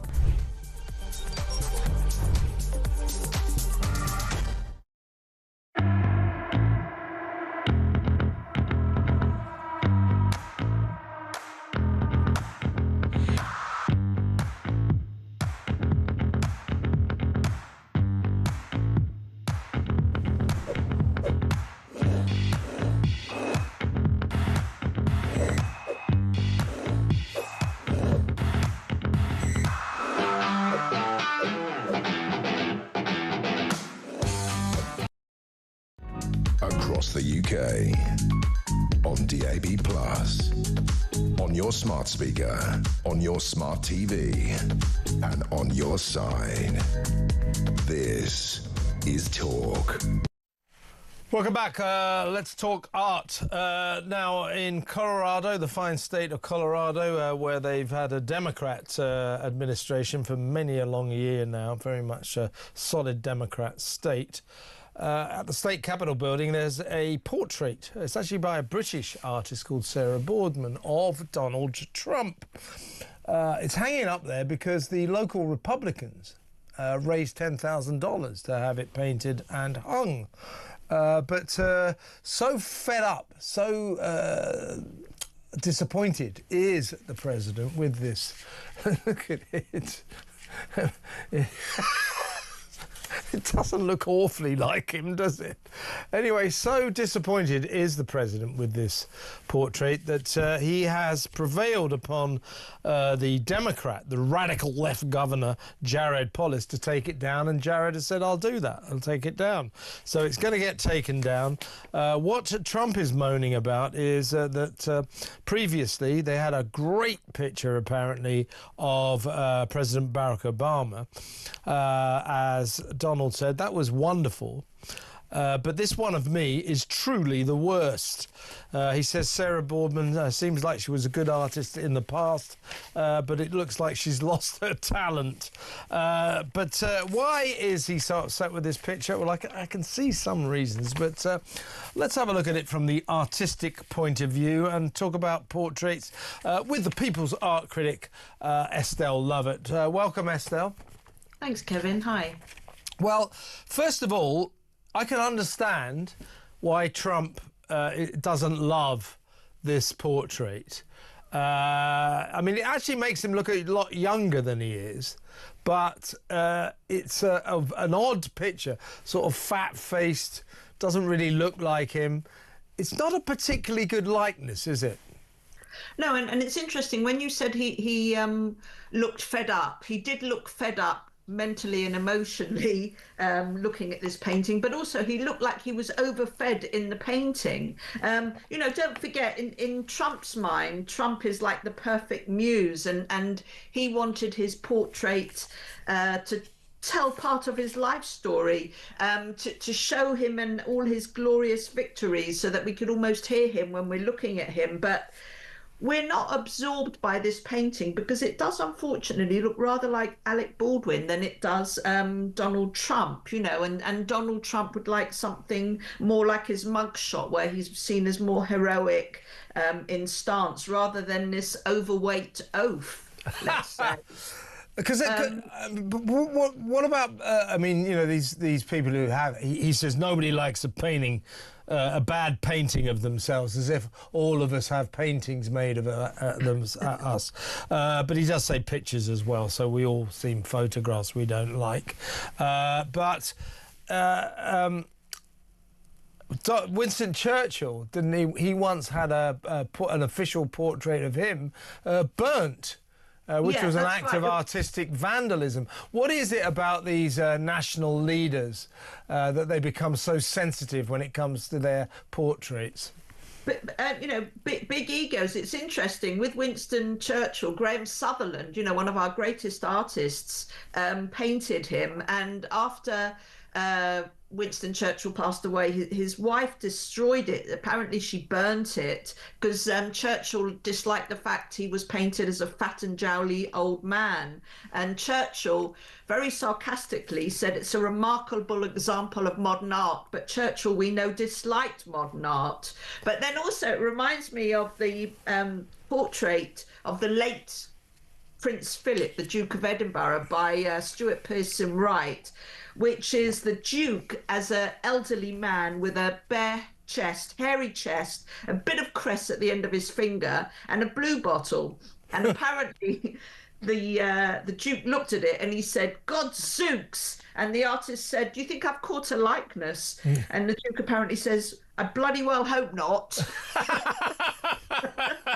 Well, but I'm looking at the picture, those two pictures. So Donald Trump at Colorado State Building is hung next to Barack Obama. The Barack Obama picture does look quite flattering, but both of them, they do look kind of almost ritualistic, sort of just pictures that you have, kind of portraits you see hanging at airports. So neither of them, I would say, are exactly brilliant works of art. They're more kind of what's the word? They're like official portraits, aren't they?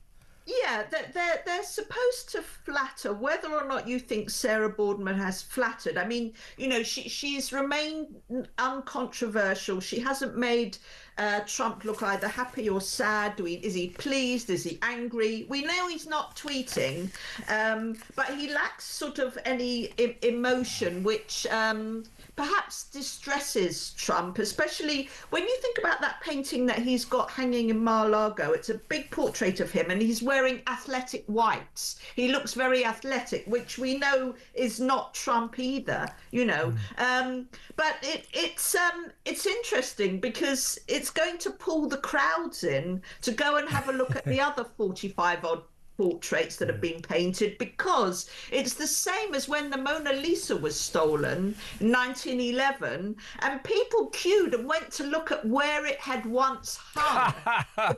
If painting wasn't even there, so it will do good footfall for Denver. But this is a man, you're dealing with a man who wants to be included in Mount Rushmore. So no, he's not going to like this portrait. But the portrait, you've got to think about the context and the process and the creative activity. And actually, Sarah Boardman, although her portraits aren't going to change the course of art history, she's a very well-practiced artist who has mastered old master painting techniques. She's award-winning. Whether you like them or not is something else. But to a man like Donald Trump, who his personality and character is full of self-importance and he's full of himself, to see himself flat on a 2D image that he doesn't like, he's going to hang it behind, he's going to turn it round, or like he did, he's had it removed. It's removed and it's put in long-term storage. Yeah, they didn't have to remove it. There's this radical left governor, as Trump called him, Jared Polis, agreed to take it down. Prior to that, President Trump said that Jared should be ashamed of himself. Now, when this portrait was first unveiled, it was back in 2019. Trump was a bit chubbier then, right? Well, I guess he was. He was certainly younger, I guess. Yeah. Well, that's the one good thing about this. She has made him look younger, so he must be pleased about that. But as I say, it's more Alec Baldwin than Donald Trump. Yes. Well, she actually, when it was first put up, she posted pictures of it online and said it was a great day. And then she wrote, "Please remain respectful. This is about portraiture, not politics." Well, I think Sarah's being a bit naive there. It's a kind of a mixture of both, isn't it? And in the end, Donald Trump hasn't been very respectful to her work of art. I mean, we haven't got her on the phone now, but how do you think she'd be feeling about this? Well, is any sort of publicity good or is it bad, as we know the wise words? But I think people are going to agree he's elegantly dressed in his usual suit and red tie and white shirt. It's not a lot like him, but would a portrait ever look like him? As I say, look at the one of him in Mar-a-Lago dressed in his tennis whites. Yeah. That doesn't look like him either. And what he sees in the mirror, it's a bit like Dorian Gray. Yeah. The portrait of Donald Trump. Yeah. Yeah. But I mean, when you alerted me to this story, and as soon as I looked it up, I thought, what's Trump moaning about now? And as soon as I saw that portrait, I said, well, I can understand why he doesn't like that this much. But there you go. Listen, Estelle, good to talk to you again. Got to go now because we're going to the news, but always a pleasure, and come on again soon. That's Estelle Lovett, the People's Art Critic, on the art that Donald Trump hates. What did you think of that picture? You can see where he was coming from. Listen, when we come back, we're going to talk about the hunt for one of Britain's most wanted men. He is a violent burglar nicknamed the Night Watcher, and they just can't catch him. 20 years they can't catch him. Find out about that after the news.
Across the UK, on DAB+, on your smart speaker, on your smart TV, and on your side.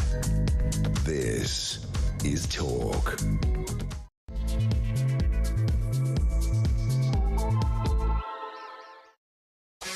Welcome back. In 20 minutes or so, we'll be taking your calls. 0344 499 1000. If you're feeling a little shy, by all means, leave me a WhatsApp voice note. We'll play that out, definitely. Or you can send me a message, a WhatsApp note, a WhatsApp message, or a normal message. So let me know what you're thinking about everything. 0344 499 1000. Before we get to you, though, let's talk about the hunt for one of Britain's most wanted men. He's nicknamed the Night Watcher. He preys on stockbroker belts, places where well-to-do people live, particularly in the home counties, places like Surrey, Sussex, Kent, London, Berkshire. There was a raid in Sevenoaks in Kent, which is such a wealthy area that Ian Collins lives there. But seriously, it is a wealthy area. Well-to-do people live there. So it's classic of where this guy tends to operate. He's a sadistic, violent burglar who breaks into homes and tends to persecute, even torture the owners. Resorting to violence all the time, pistol whipping them, tying them up, and so on and so forth. Now, he is thought to have been, he is thought to be responsible for many, many raids dating back 20 years to 2006. They think is his first, and over the years, they think he's netted at least £1.8 million, maybe more. Now, last June, a poor lady down in Sevenoaks, as I said, in Kent, was suddenly beset by this guy, yelling, "The key to the garage, open it, open it, open the garage." Well, have a look. Check this out.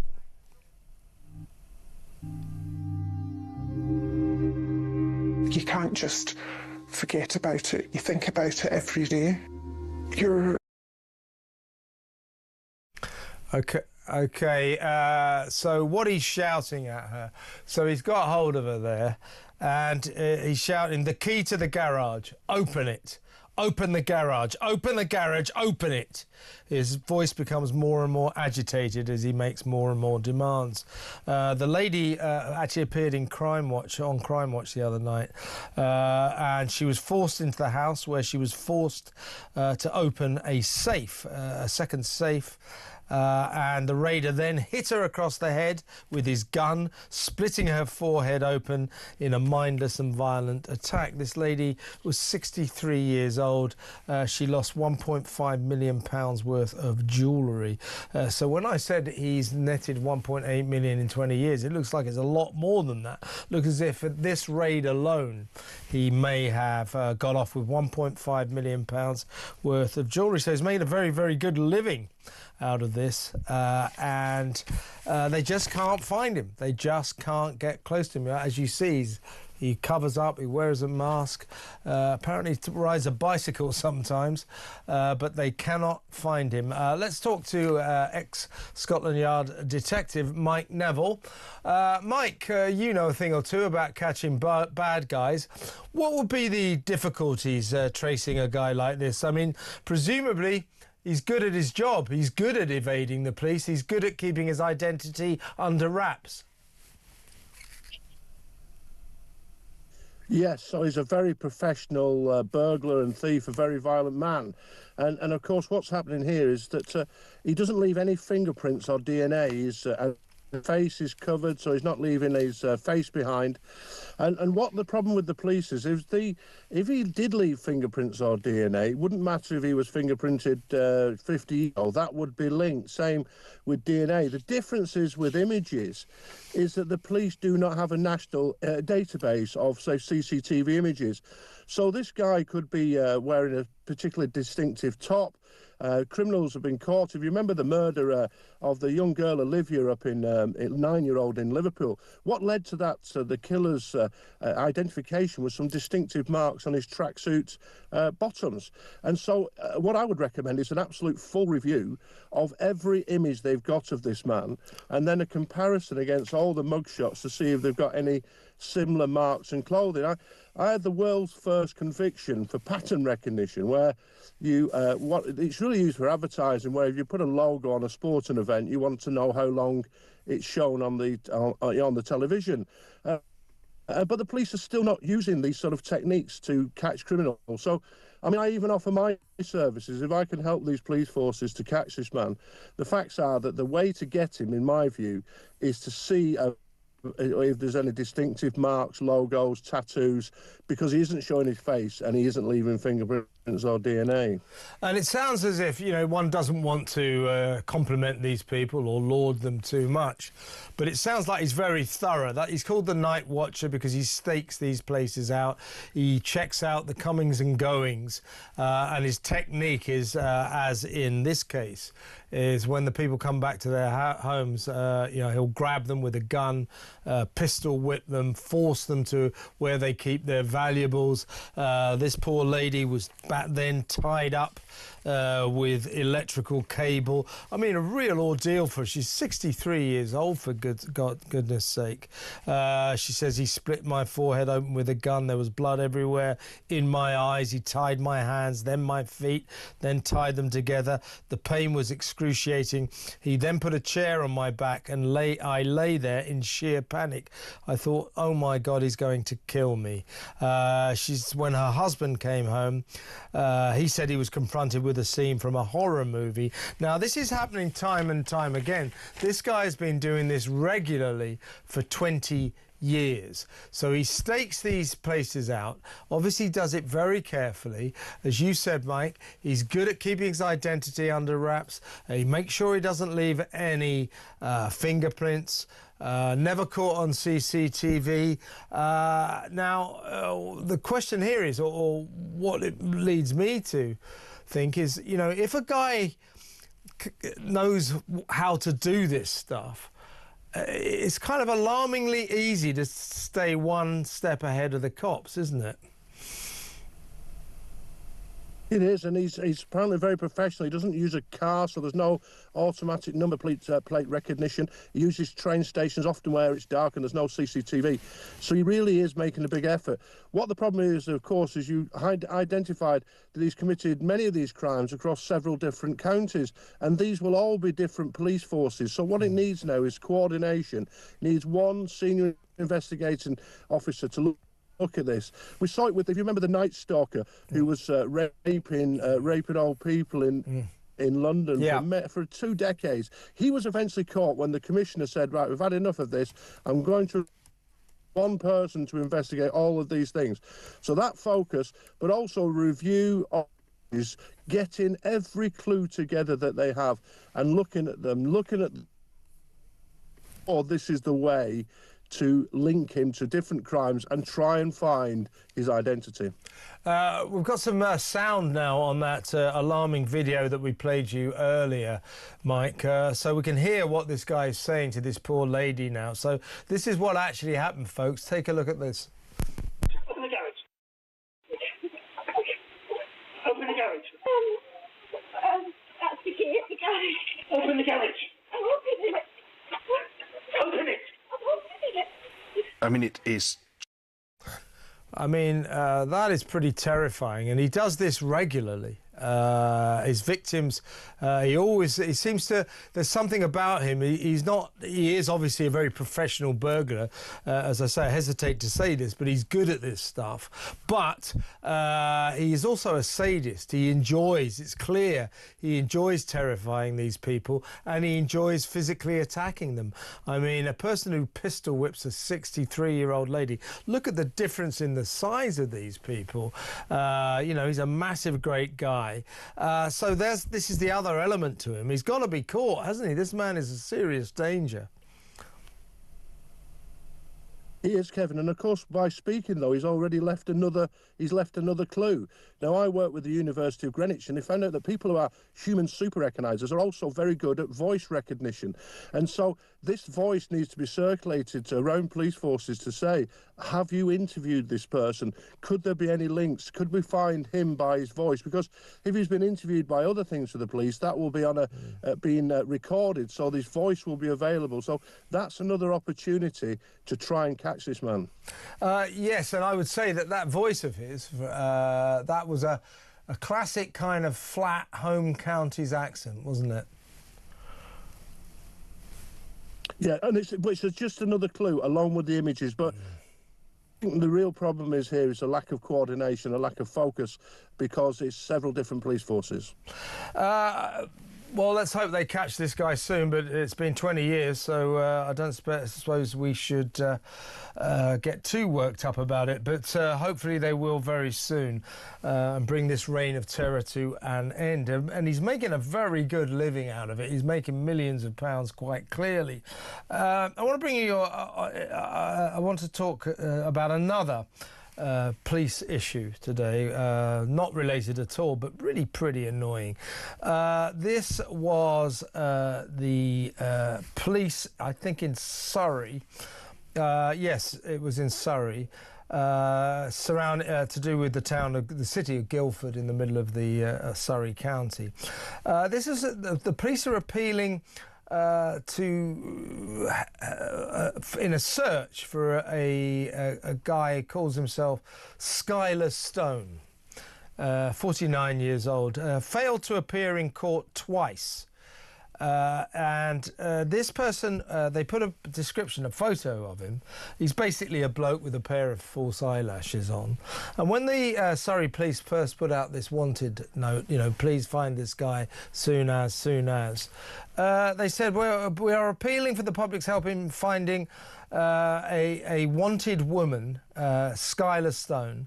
Skylar, 49, is wanted for failure to appear in court. She's described as white with brown hair, blue-green eyes, and has links to Guildford.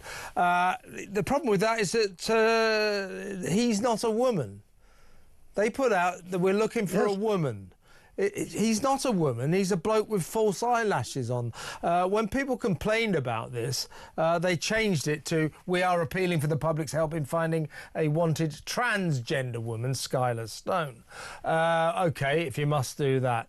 But this is a bloke, and they said, we're looking for a woman. Now, the madness of that, someone in Surrey Police said, right, well, we're looking for this bloke, but, wokery will dictate that we must say it's a woman. How are you going to find a bloke if you describe him in an official police description as a woman? How are you going to find him? Absolutely, Kevin, and it's misleading the public. And of course, this guy, if he's called Derek or something, revert to being Derek without the false eyelashes and the makeup, and he's hidden from the public and hidden from the police because he's just going back to normal. It's, if somebody identifies as a pirate, a cowboy, is that what they put out? The police should deal with facts, not feelings. And I looked at the website today and it's still saying she. It's not a she, it is a he. It's a wanted man. And in Surrey police had the worst burglary detection rate in the country for several years. This is the thing that they should be focusing on, not wokery. And really, they should be publishing 2 photographs, one of him in the disguise where he pretends to be Skylar, and another mugshot of him where he's actually a, because he could be walking around Guildford in either way. He could either be dressed up as Skylar or wandering around as Derek or whatever he's called. So who the hell makes this kind of decision, so people can bring him to justice? Who the hell in the police makes this kind of decision? It's insane. I don't know. The stories don't actually say what Skylar Stone is accused of, what kind of court case he's evading. But clearly the police want to find him. They're going to put out an APB. Here's a picture of a man that the police are anxious to contact. Please give us a call on this. Who the hell in the police station says, let's call this man a woman? I mean, how are you going to find him then? A lot of these things come from the press office. In the Metropolitan Police for many years, it was called the DPA, and we used to call it Don't Publish Anything. We're absolutely risk averse, telling me I couldn't put out pictures of wanted criminals and all this sort of carry on. I had a daily battle with these characters who are often failed journalists, to be honest. Yes. And so they're the sort of people who make this wokery and nonsense. These are the ones who make the decision and tell a senior officer, we've got to put it out like this, and they'll paint it as some kind of law. And these are the people who are obsessed with human rights, data protection, all this sort of stuff that stops the modern world from turning, really. It's mad. Right, and still, last point on police issues, Mike. Today, my colleague, someone that you know as well, Russell Quirk, was in the city of London, going past the Royal Exchange building, which is opposite the Bank of England.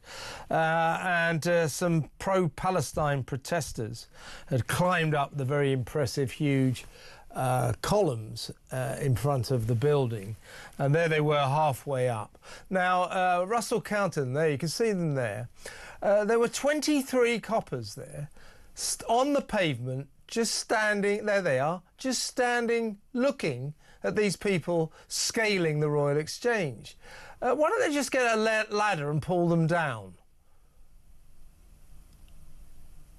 Well, I suppose they get a ladder and pull them down, then they'll be sued for hurting them and all this sort of. I'm with you, get the ladder, pull them down, but the modern world we live permit such things. But the facts are, why are the 23 police officers there? They could be better employed catching thieves and burglars. Obviously, it needs some police presence there because when they get down, they need to be arrested. And if there's any danger to the public, they need to move them away.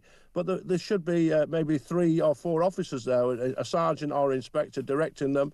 But the idea of 23 officers stood around while theft and robbery and burglary is going on in the City of London, it will just appall the public. They should be better deployed.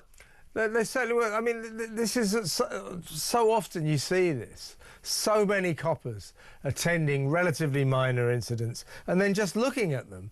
And they're presumably just describing this as a sort of health and safety issue or something.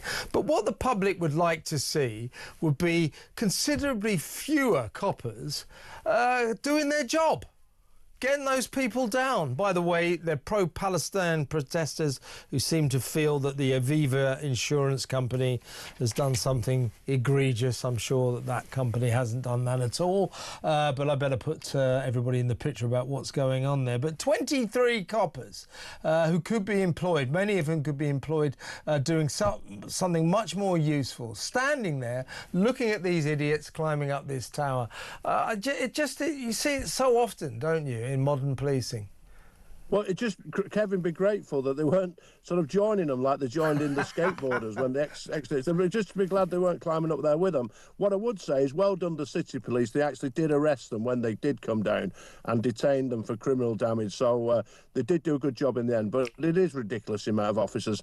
And like you say, the public, they just want the police to do a good job catching thieves and burglars. They know the police can't do everything. They know they can't catch every criminal. But they can do something and make a difference, and hanging around like that, it just sets a really bad impression. Yeah, and probably when they get to court, the judge will let them off and say, well, as long as you're trying to save the planet or Israel or something, it's all right. As long as you're trying to save the Palestinians, then you're allowed to break the law. That seems to be the way our legal system goes now. Mike, well, good to talk to you on a number of policing issues, as always. Thanks so much for your time. Mike Neville there, ex-Scotland Yard detective. Next up, your calls, your WhatsApp messages and your other messages. So we will be reading them all out and talking to you after this break.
The 2050 plan is not working. And what I've said is that we need to be real. We can't just make announcements and look like we don't, like we're not thinking anything through. Especially when you see China opening a coal-fired power station every other week. And America doing it now as well. Yeah, yes, indeed. Now, what I'm not going to do is say, yes, we're going to open coal-fired power stations. From what I've seen, nobody actually wants to work in coal mines in this country. But let's come up with a new plan.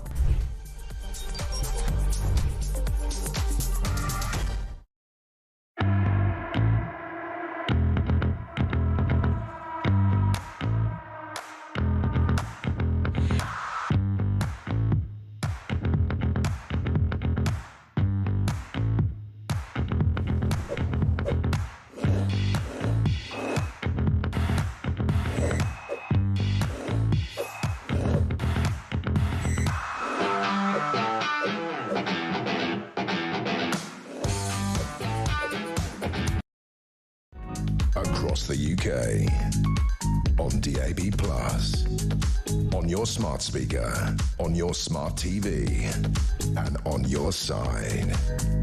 This is Talk.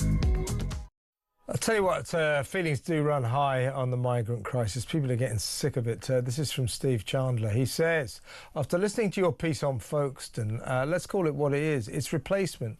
The two-tier system confirms it. The government are giving them all free healthcare, dental care and nice houses, driving lessons, etc. because they are investing in the future.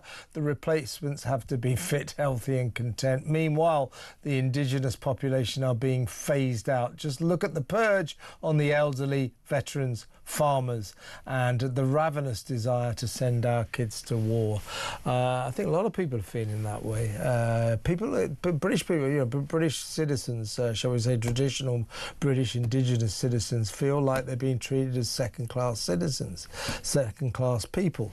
Why do we have to pay for our own driving lessons? And yet, if you break into the country, if you come across the channel illegally, break in illegally, we give you free driving lessons and free driving tests, not to mention free hotels, 45 quid a week, free doctors, free dentists, free lawyers, everything, free food. Why do migrants get free food? Why can't they pay for their own food? We give them 45 quid a week. It's ridiculous. So people feeling very much that the indigenous population are being treated like second-class citizens, while our migrant friends, the asylum seekers who come across the channel illegally, are living the life of Riley, paid for by us. Mad. 0344 499 1000. Let's go to Brighton. New caller. Always like to hear from a new caller. Let's speak to Mark, who wants to speak about Lindsay Hoyle. Hello, Mark. Just Stop Hoyle. Hey, how are we going to stop this guy spending all of our money? Good evening, Kevin. My new adopted name by default is Martin and not Mark. Okay. Okay, yes. Anyway, I'd just like to say that I would like to apologise to the entire country for doing all these foreign trips abroad. Right. And now I've seen the light, I finally realise what I should be doing. Right. So I am now going to claim one more time this year. That is going to be to a rock festival in Maidstone. Right. So I'm going to claim £150 for the festival ticket. Oh, right, yeah. Have you joined the cabinet then? You could say that. Yeah. And £35 for the camping fee. I hope that is not out of order. Well, it's quite cheap by cabinet standards. Definitely, Kevin, definitely. Yeah, I mean, it's getting ridiculous, isn't it? I mean, I just think that I'm sick of these people. They're taking the public purse, spending it on themselves, getting freebies. Lindsay Hoyle jetting around the world as if there's no tomorrow, and it's all on our money. These people are very entitled and pretty loose with the way they spend taxpayers' money, don't you think? Oh, definitely. I must admit, Kevin, being seriously, just for 1 minute for once in my life. Yeah. No, I work in a hospital. I'm a porter. I do all the hours under the sun. Right. And I would love to see Lindsay Hoyle actually live on my wage. He wouldn't last 5 minutes. Well, no offence, but his expenses are probably much more than you actually earn, which isn't that, and that isn't to sort of pour scorn on your income, because the guy for 2 years claimed £125,000 in travel expenses per year, so £250,000 in total. The guy racks up a lot of costs. Yeah, I must admit, Kevin, that would be about 8 or 9 years' wages of my wages. They're so entitled, aren't they? They're so entitled. What does he think he's doing going around the world? What is he doing? I mean, doesn't he sort of stop to think, maybe I shouldn't be doing this? Maybe I shouldn't be chartering a private jet in Montserrat? Maybe I shouldn't be spending thousands of pounds on chauffeur-driven limousines? Maybe I shouldn't be flying 4 times to Gibraltar, flying to the Cayman Islands, flying to Australia, flying to South Africa, flying to Los Angeles? Maybe I shouldn't be doing this? Doesn't seem to occur to him. No, my God, I wish I could afford it, Kevin, in my wildest dreams. Yeah, well, get yourself a job as a Speaker of the House, Mark, and then you'll find that the taxpayer will fund your glamorous travel to your heart's content. Mark, good call. Thank you for ringing. Mark in Brighton there. Let's go to Manchester and talk to Ken. Hello, Ken. Hi, Kevin. Just about the MPs. I would actually pay them more, but I would insist on term limits. So MPs would have a maximum of 4 terms, and I'd have an elected upper house, which would be 7 years, but a maximum of 3 terms. People go from one house to another. So you'd be an MP for 4 terms, and you can't go to be a senator or whatever you want to call the upper house.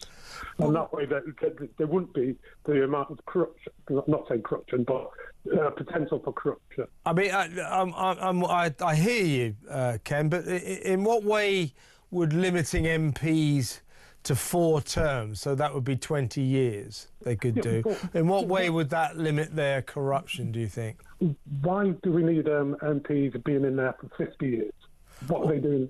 Well, I suppose if their local constituents want to vote for them, that's democracy. That's their choice, isn't it?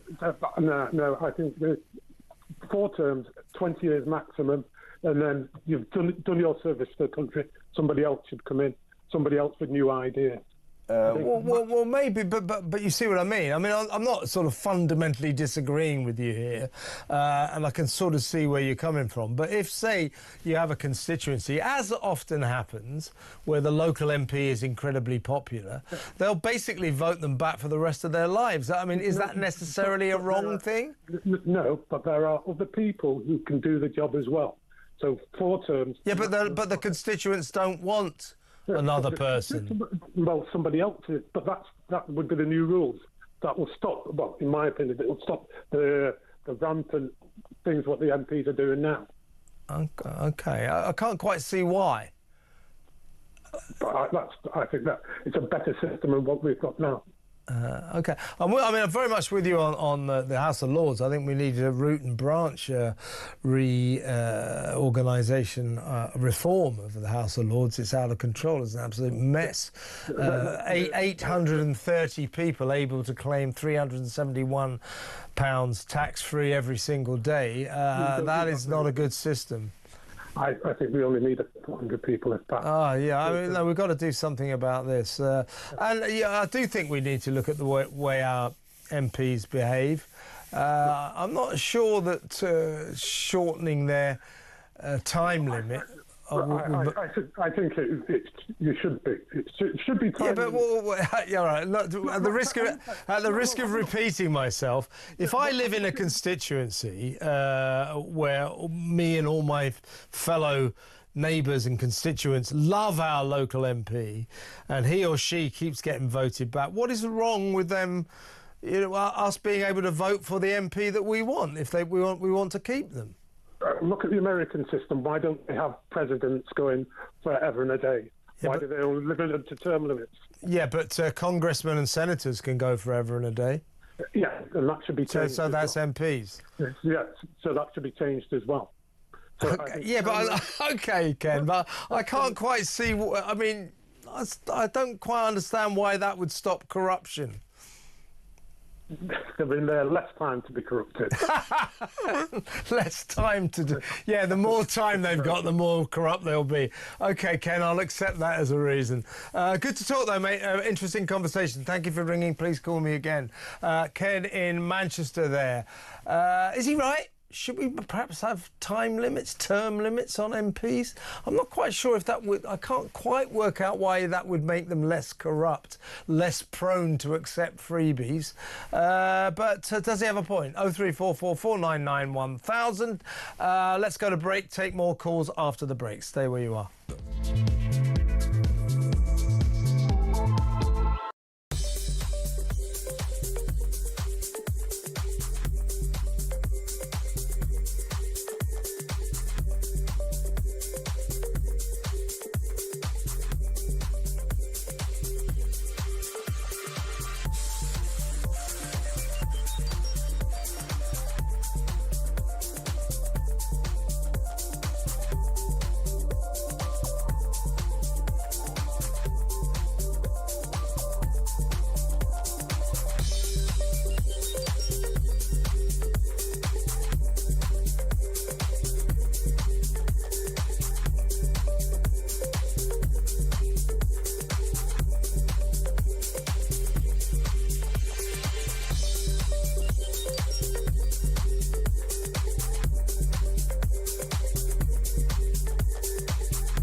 Across the UK, on DAB+, on your smart speaker, on your smart TV, and on your side.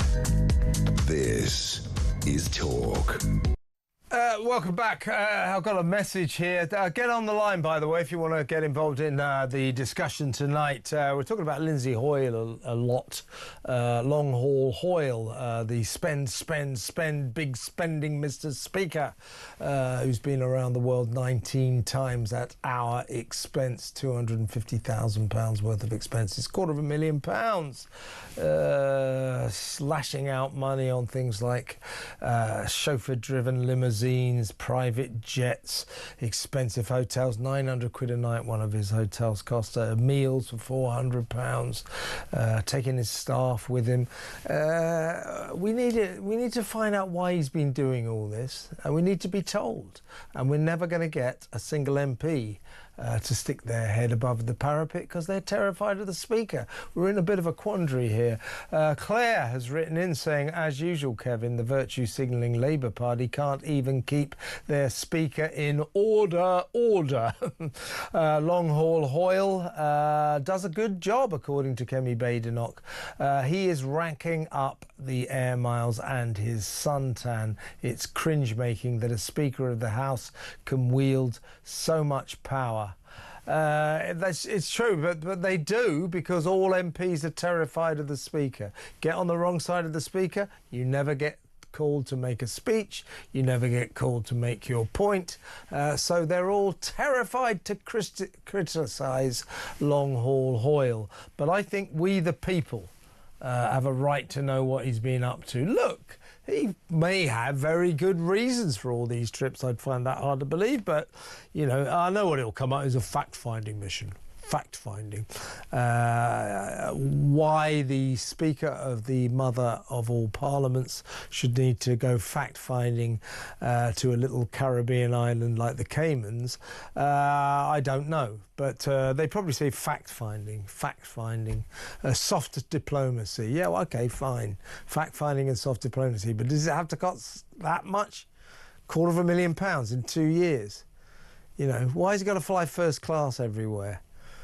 You know, all of these questions I think we need to be answered, and yet there's not a single MP who will stick their head above the parapet and said something needs to be done here. Kemi Badenoch thinks he does a good job. Maybe he does as a speaker. I just want to know why he's jaunting around the world all the time. Fair enough question, isn't it? Now, here's this Judy in Norfolk says, what do you suppose will follow free driving lessons for the illegal migrants? What do people normally wish for after passing their driving tests? Yes, you're right, a car. Well, of course, the government has a brilliant car giving away system, free car system. It's called Motability. They gave away 815,000 cars. 815,000 cars. Motability, which is the system by which people who claim disability benefits, 44% of whom it's mental disability, mental health issues. Why you need a car if you're depressed, I don't really know. But 815,000 have been given up like this, to the extent that the government's Motability scheme, giving cars to the disabled, people who claim benefits, is the biggest buyer of new cars in all of Britain, and in fact is responsible for 1 new car in every 5. So a fifth of all new cars are bought by the government to hand to people on benefits. Isn't that special? So, yeah, Judy in Norfolk, you're right. I'm sure that they'll find a few of these Motability motors to give to our migrant friends once we've paid for their driving lessons and their driving tests. Excuse me, have you got the keys to the madhouse? I want to get out. I want to leave. It's so insane, this stuff, isn't it? Shall we go back to the phone? Let's talk to John in West Lothian. Hi, John. Good evening, Kevin. What a great show, as always. Thank you very much. You cover such a number of subjects. The one I would like to talk about is this ridiculous situation with the Tayside Health Board saying that bearded men, etc., can go into women's wards. Where are we going? I mean, where is the respect for women? Where is the respect for society? This Scottish government is beyond belief. It brought down a previous First Minister, and I think that, you know, their time has been and gone, and we need to get back to reality. We all do all over the country, John, but up there in Scotland you've got a particular problem, fostered, as you suggest there, by your former massively overrated First Minister Nicola Sturgeon, who went down the identity politics rabbit hole and started putting female or male rapists into female prisons. Remember that Isla Bryson? Who raped 2 women, put on a blonde wig and said, I'm a woman. So Nicola Sturgeon said, yeah, go into a woman's prison, putting all the women at risk in the jail. So you're right. And this nonsense in hospitals that a bloke with a beard can be in a women's ward because he identifies as a female. I mean, why? What about the other women? What do they think? Yeah, Kevin. What about the real women, I should say? Yeah, I mean, I'm a grandfather now, so, you know, my daughter actually lives in England, and thank goodness for that, because, you know, I've also got two grandchildren, and I would be horrified, absolutely horrified, if my granddaughters were anywhere near any of this sort of thing going on. But unfortunately, even in schools nowadays, up here, what they're saying is that we will have unisex toilets, we'll have this, that, the other, and, you know, we all accept that young guys are going to have their testosterone is going to get carried away and whatever. But, you know, we've had so many cases of where things have gone wrong and people are feeling threatened, and this government up here is doing absolutely nothing about it. Well, they're not doing a whole lot down here, John, but you do live in sort of ground zero of woke insanity up there. Hopefully things are getting a bit better now. You got rid of useless Nicola and the even more useless Humza Useless, Yousaf, whatever his name was. I mean, you've had some bad leaders up there.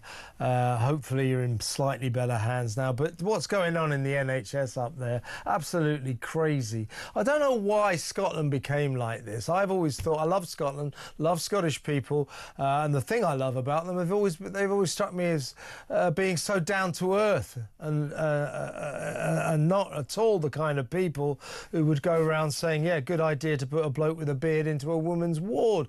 What about the females? Who asked them? Who asked them whether or not they want a bloke with a beard in among them? I guarantee you they don't, and yet politicians impose this on the victims. And it's sexist, John, if nothing else, because it's all about degrading the status of women.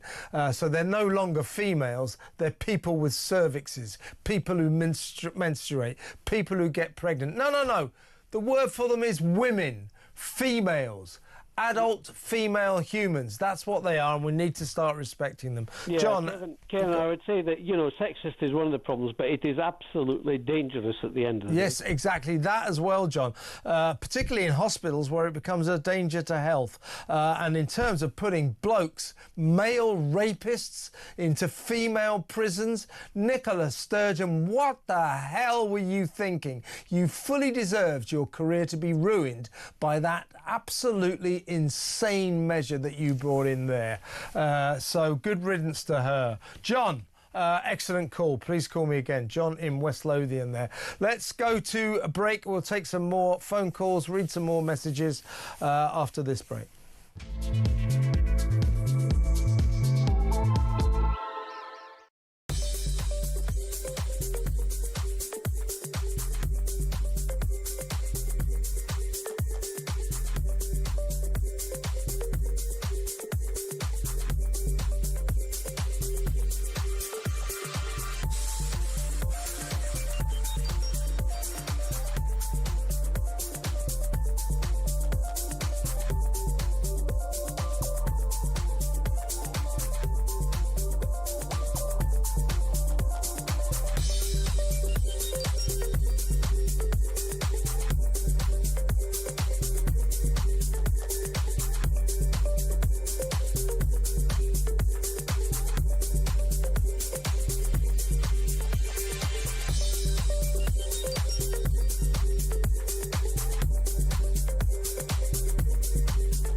The 2050 plan is not working. And what I've said is that we need to be real. We can't just make announcements and look like we don't, like we're not thinking anything through. Especially when you see China opening a coal-fired power station every other week. And America doing it now as well. Yeah, yes, indeed. Now, what I'm not going to do is say, yes, we're going to open coal-fired power stations. From what I've seen, nobody actually wants to work in coal mines in this country. But let's come up with a new plan.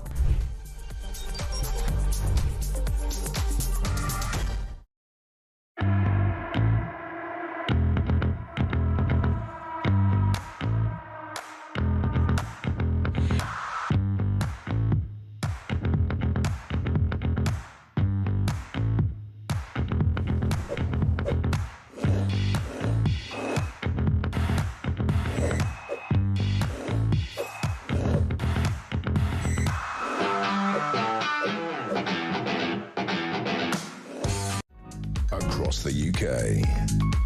On DAB+, on your smart speaker, on your smart TV, and on your side. This is Talk. Joanna from Salisbury sent me a message saying, "Hi Kevin, you said, does Rachel Reeves ever pay for anything herself?" Joanna says, no. That's why she's worth an estimated £2 million. Could well explain it. Quick WhatsApp voice note. This is from Jack on MP's pay.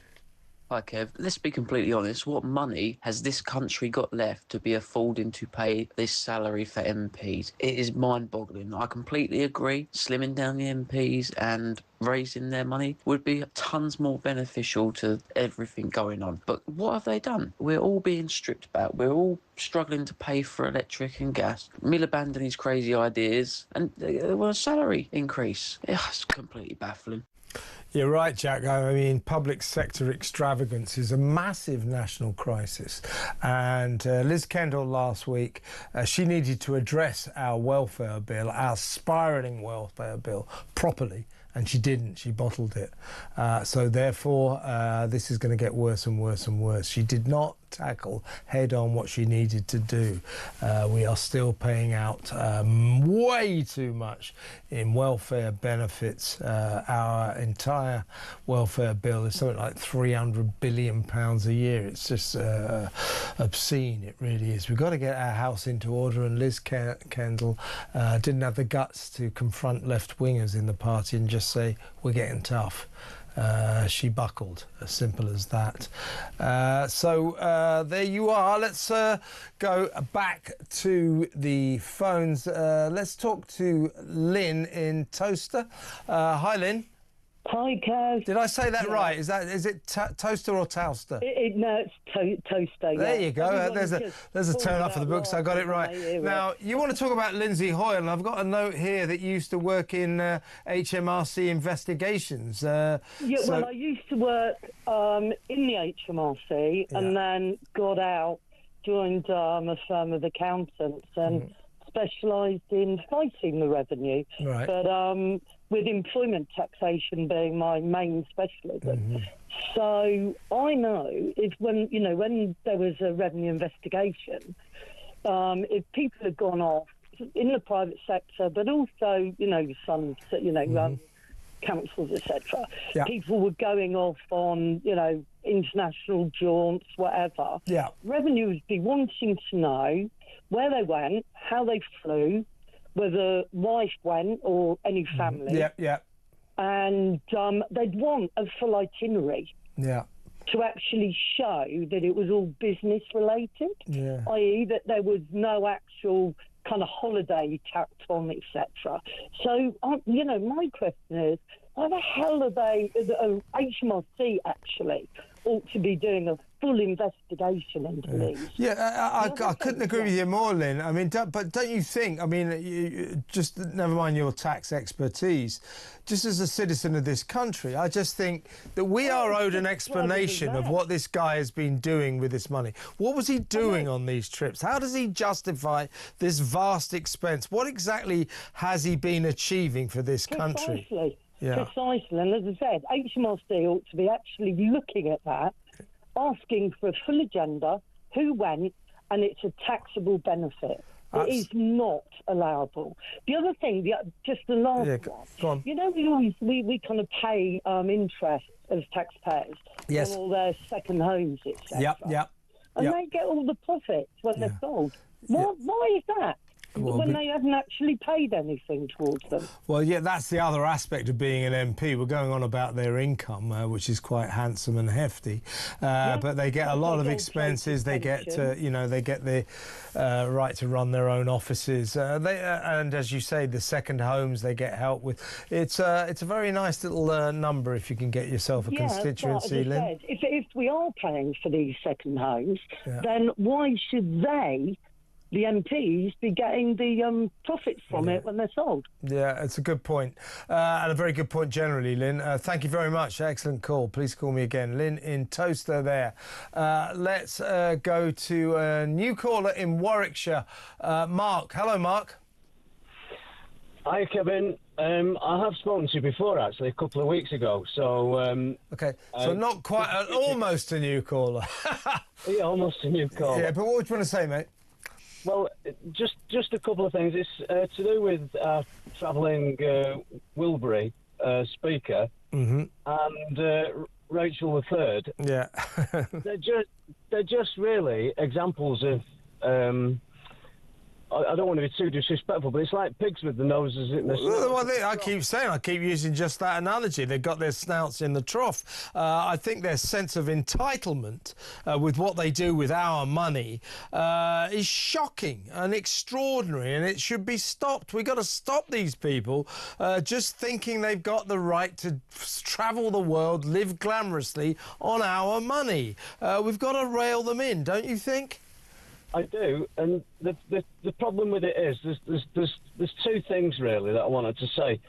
The problem is the first indication is it shows how out of touch the government are with the current thinking of corporate Britain. Yeah, I totally agree. I'm a senior manager for a car company, and I can't accept a gift or give a gift of more than £50 without some sort of investigation or special. Yeah, no, that is it. I mean, I don't know how MPs' expenses go now, but if you remember the MPs' expenses scandal back in 2009, it basically turned out that, a lot of MPs were basically saying, to spend weekend in constituency, 3,000 quid. I mean, they weren't exactly going into complete details about how they were spending our money, and they were getting it nevertheless. So, yeah, I think we've got to look at this generally. We've got to look at the way they spend our money and make them care about how they spend their money, because right now they don't care. At the best, it just shows that they're out of touch with reality. I totally agree. But they're more sort of sinister. It's verging on corruption, if not it's blatant corruption, because what you've got with the situation with Lindsay Hoyle is that nobody will call him out because they're fearful of reprisals. Yeah, because he's the Speaker. He's the Speaker. Right. He's the most powerful person in Parliament, and they're all terrified of him, and that's why we've got a problem. This guy this guy needs to be investigated. We need answers about how he's been spending our money, but not a single MP will stand up and call for that because they're terrified of the Speaker, which is what you technically call, Mark, a massive failure in British democracy. But we won't give up. I think we do deserve to know what exactly he was doing on all these jaunts, and I am determined to find out. Mark, great call. Thank you for ringing. Call me again. Mark in Warwickshire there. And Petri Hoskin will be in just a little while to tell you what she's got lined up for your entertainment from 10 p.m. until 1 a.m. But before Petri comes in, let's get a last call in and go to Coventry and talk to Josh. Hi, Josh. Evening, Kevin. How are you? Just would like to make a quick point about disability benefits, but also about the wider state spending. Go for it. Quickly, if that's okay. Go for it. I just think, Kevin, I think we've got to differentiate between essential spending and this sort of frivolous spending which is going on. And I think that what Liz Kendall said last week was correct in terms of that we can't strip away the essential spending for people who are less fortunate than ourselves, but sort of spending on car payments and things like that. 815,000 cars the government has effectively given away, yeah. Absolutely, and the salary of the CEO of Motability as well being absolutely through the roof. I don't know how these people can justify such money. And, reports in the papers about Angela Rayner wanting to go on an excursion. Well, that's how when she went to Ethiopia on what they said was an important diplomatic mission. I don't think it was, but I think she fancied a bit of sunshine. But it was an official visit, so fair enough. And then in the middle of it, she said, "Can I go on safari now?" No, Angela, you can't go on safari. You're working. Who do you expect to pay for your safari? British taxpayers? It's unbelievable, isn't it? It's ridiculous, Ken. And I think the thing is, right, even before all this sort of spending, the fact that we can subsidise the canteen meals in Parliament, I think is ridiculous as well, and the second homes and the fuel and everything. I think it's absolutely ridiculous, and we need to remember that these people are serving us as constituents. It's unbelievable, Kevin, and no one's getting a grip of it. I thought Rupert Lowe might be able to, but he's been a little bit quiet lately. You don't even. I can't imagine why. I can't imagine why. No, I mean, who knows? Rupert will regain his mojo. I can guarantee you that. Yeah. And maybe he will have the courage to take this issue up. But taking on the Speaker, it takes a very bold MP to do that. None of all 650 of them have got the guts right now. But you never know, Josh. Josh, I'm with you all the way. Really good call. Thanks for ringing. Call me again. Josh in Coventry there. And Petri Hoskin is in the studio. Hi, Petri. Hello there. How are you doing today? I'm very, very well. What's coming up on your show? What's coming up? We're heading to America. I'm going to be talking to this brilliant lecturer at Johns Hopkins University in Baltimore. And he's author of a forthcoming book, A Resistance History of the United States. Right. To see, because all the people in America, a lot of people in America are not very happy. They're going on these marches and things like that. So I wanted to talk to him about what resistance looks like. And it's not just America. We've got it happening in Turkey. We've got it happening in other places in the world. So what does resistance look like? And does that ever become revolution? And what are the steps that happen before that happens? OK. So is there a feeling that there is a bit of a tide of revolt going on against Donald Trump now? There really is. A lot of people are very unhappy. A lot of people are happy, right? But there are a lot of people that are very unhappy and very concerned about what's happening with things like the security leaks and all of those things as well. And just the idea that they're going to cut social services.